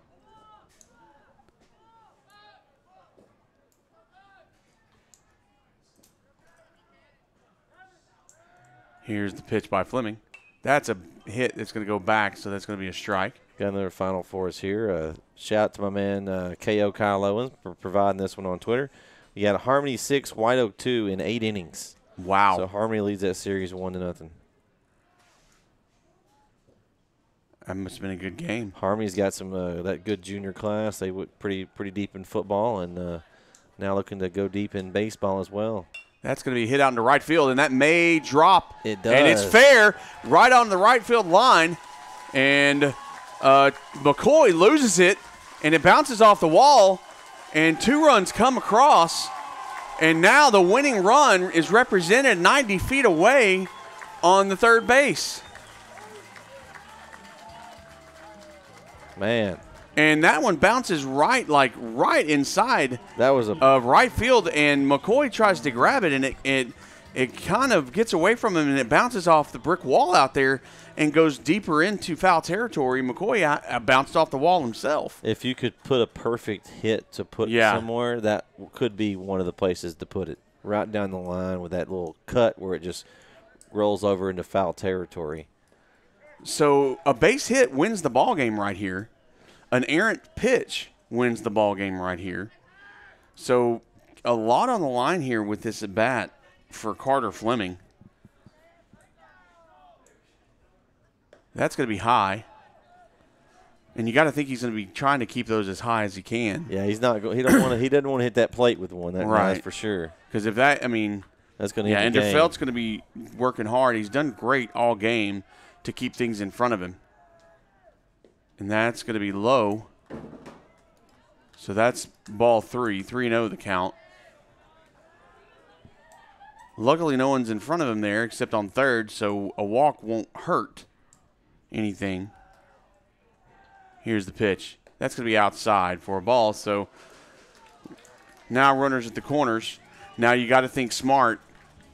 You can't throw anything strange. You can't try to be a hero and try to throw out the runner at first that may try to steal here in a second. You can't do anything like that.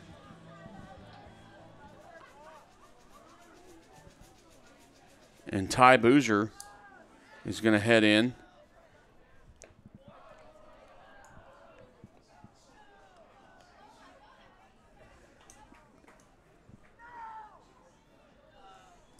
And Fleming. I've been saying Betts all game. Fleming takes the throw over. Here's the pitch. That's going to be in there for a strike.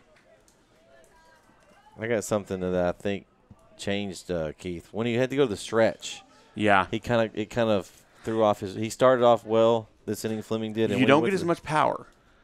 That's a swing foul tip there, says the umpire. I thought I heard it. Yeah, barely tipped a piece of it. But yeah, whenever he's struggled a little bit when he's gone to the stretch. So 1 ball and 2 strikes now. So a big pitch here, and Carter steps off, and I think he realizes it's a big pitch. Yeah. Still gives his team a Yeah. chance if he can get this strike here. Yep. If he gets the strike and retires the side, that's going to be high. And the runner, again, good job by Derfelt not to bite on that throw. Yeah, Browning just kind of cruises Oh, in yeah. second. No need to throw there. Just worried about this batter. Just 1 strike away. Focus on the batter. Fleming in the stretch. Don't pay attention. Here's the pitch. That's a high fly ball, and it's playable. Nope, it's going to go out. Yep, no, he caught and it. Good job by McCoy. So the Eagles get another at-bat as the Hawks get 4 runs and come 1 run shy of a 10-run rule. So they'll have to come out and in the field one more time as we head on to the bottom of the 6th. Yeah, Halter looks to come in and do it. Excuse me, top of the 7th. I apologize. He looks to come in and get a complete game here. Yeah. And get that in. And it's ideal if you're Pleasant Grove. You don't have to pitch anybody else. Right. And I figure, barring some hit barrage here from Lindale, that Halter will finish out this game. Well, and I'll tell you right now, if Lindale comes in and you and I have seen more incredible, strange things happen, they can do it. But if Lindale comes in, first couple of batters start rocking him, coach is going to pull him immediately because you don't want, in my opinion, You don't want to put your pitcher in that position. But then again, he may not. You got 9 runs to toy with here, so he's already deep in the pitch count world. So they may just let him. Well, and we don't know exactly how.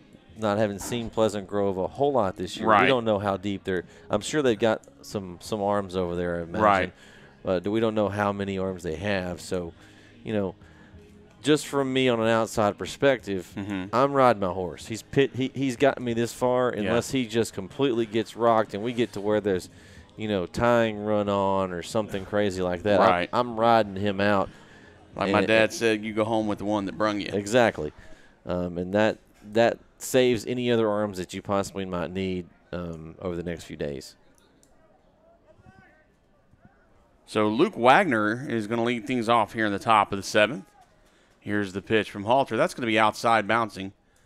A little low. And that's going to be a ball 1. If you're still with us, we appreciate it. It is 10 o'clock. So it is a later game, but we appreciate you sticking with it. That's going to be outside and low as well. And I'm not sure if Halter got a little too much rest over there in the dugout during that last inning. It was a long inning.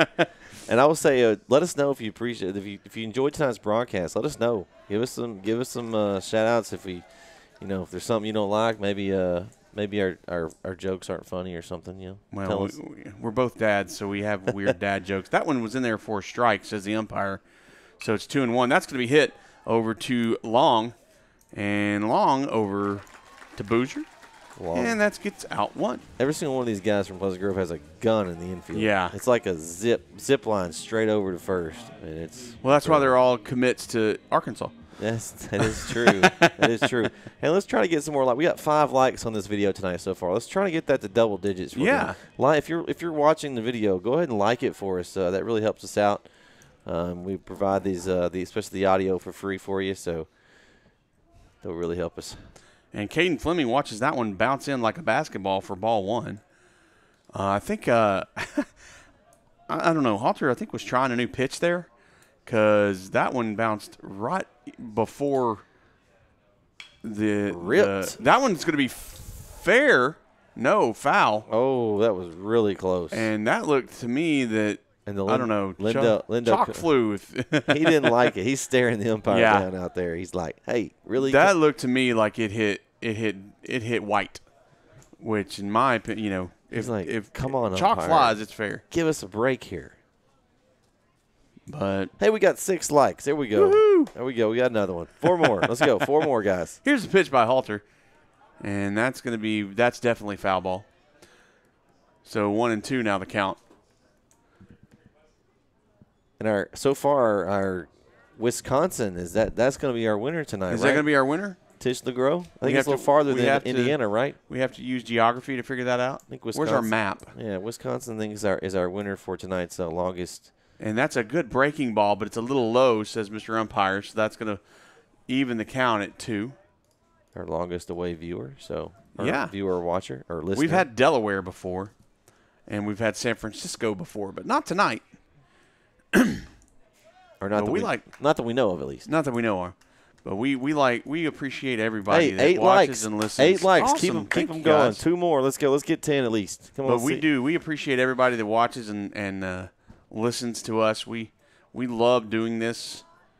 As Halter gets the wind up in the pitch, that's going to be in there for a strike. That looked a little inside. Ooh. And I don't believe the coach for Lindale coach Richard doesn't like that one. He's not liking this inning at all so far, and I don't blame him. Well, hey, 11 likes. Thank y'all. We appreciate it. Hey, let's see how many we can get. Keep it up. Coach Sanguinetti is very vocal, and he's just a real good coach, but he's not appreciative of tonight. Here he is. He's like, hey, we didn't get this call over here, and now you're calling that pitch inside. Come on. Yeah, you call him in the batter's box across the way, but that's swung on and missed for strike 1, and the Eagles are down to their last out. So, I believe this is Jake Powell is going to try to come in and do something. That's going to be, and see that one again. Is in the other batter's box for a strike. This is a pinch hitter, Keith. Is it a pinch hitter? I didn't. 12. Number 12. Woo, look at that. Landon Sullivan, he's stepping in. So Landon Sullivan is 0-2 now. And that's in there, breaking ball for a strike. And I think that was just a strike called to get out of this ball game by the umpire. Umpire's taking off. Yep, he's running. And look at Sanguinetti. He's eyeballing him. He's Sanguinetti's like, well, we're done with you. You'll be in the field tomorrow night.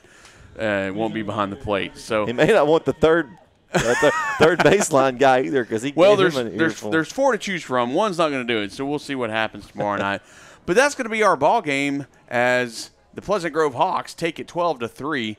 And just wasn't the showing that Coach Sanguinetti wanted from the Lindale Eagles tonight. And honestly, I'll say this. It wasn't the showing that I've seen in the past by the Eagles. No, they didn't play their best They tonight. did not play their best. And I have a feeling, just knowing tomorrow night, and you're not going to be here, I'm going to be here. But I may be watching, though. You may be watching. Tomorrow night, though, I have a feeling that Lindale's going to come back and show what they can do. But Pleasant Grove, phenomenal team. And I'm anxious to see what tomorrow night's going to bring. Yeah, because this is not the score does not show what the caliber of team that Lindale is. Well, it does show what the caliber of team that Pleasant Grove is. It really didn't show the entire game. There was just a few innings that Pleasant Grove took advantage of some things. Lindale, overall, I think they're not what the score showed tonight, like you said, but here and there you have 1 or 2 plays that could have made a big difference in this game. So, hats off to Pleasant Grove. They came out tonight and showed why they're ranked in this top 10 of the state. I mean, they showed it tonight.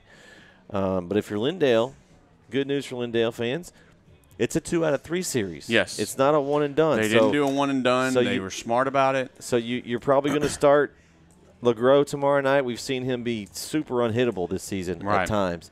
So you come out, you ride LeGros, you hope he comes out and pitch like he can. Yeah. And you try to even the series and force a game Saturday. So, I mean, and LeGros is a 10-1 on the season. He's 1.83 ERA, and he's 12 feet tall. So he's got a lot of he's got a lot of power in that back leg. Even from the stretch, he is a force to be reckoned with. So he's going to be great, but don't forget, Pleasant Grove is here too for a reason. That is true. They've got a good. We talked to somebody earlier that their pitching crew has a good depth as well. Mm-hmm. So we're going to have an interesting series. So don't count either out. And if you're watching and you're listening tonight, come back tomorrow night. Now, I will tell you I'll be by myself. Brett's got to take off. He's got some family things or things, whatever he's got to do tomorrow night. So you're just going to have to listen to me. I promise I'll bring as best of my A game as I can. Hey, Keith's done a great job all season. I've enjoyed getting to do some playoff games and some end-of-the-season games with him. But, hey, Corey says we'll throw it over to the golden voice, Keith, and let him take the rest of the series. But hey, we're gonna do the series for you guys. I'm just thankful he lets me come along with him. Oh yeah, that's what I let the boss come along and do some stuff. But no, we're gonna bring you the series. Come what may, we're gonna do what we can. But we'll be here tomorrow night, 7:30 game time, back at the same place, and maybe, just maybe, we're going to move it on to a Saturday game. So we got another final chat here. Andrea Jones, thanks for watching and listening tonight, Andrea.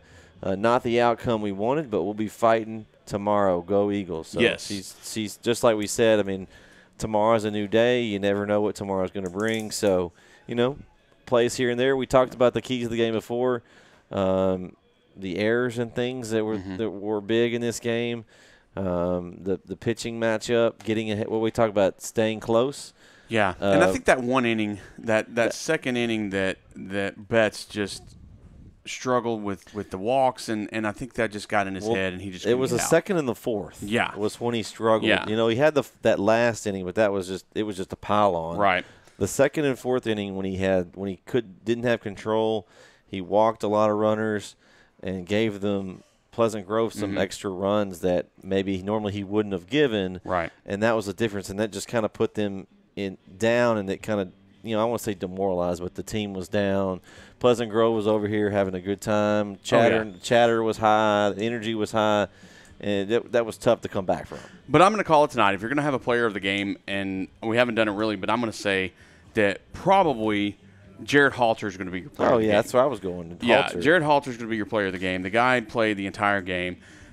He did a great job. He, minus that home run from the very beginning, at the very first, he came back and struck out 2 guys back to back, and then did a ground out. I think he had 6 strikeouts in the entire game. He went the full length of the game and just did a fantastic job. So, really and truly, a great job by Pleasant Grove. We'll be back here tomorrow night, I think. And so, Brett, you got anything else?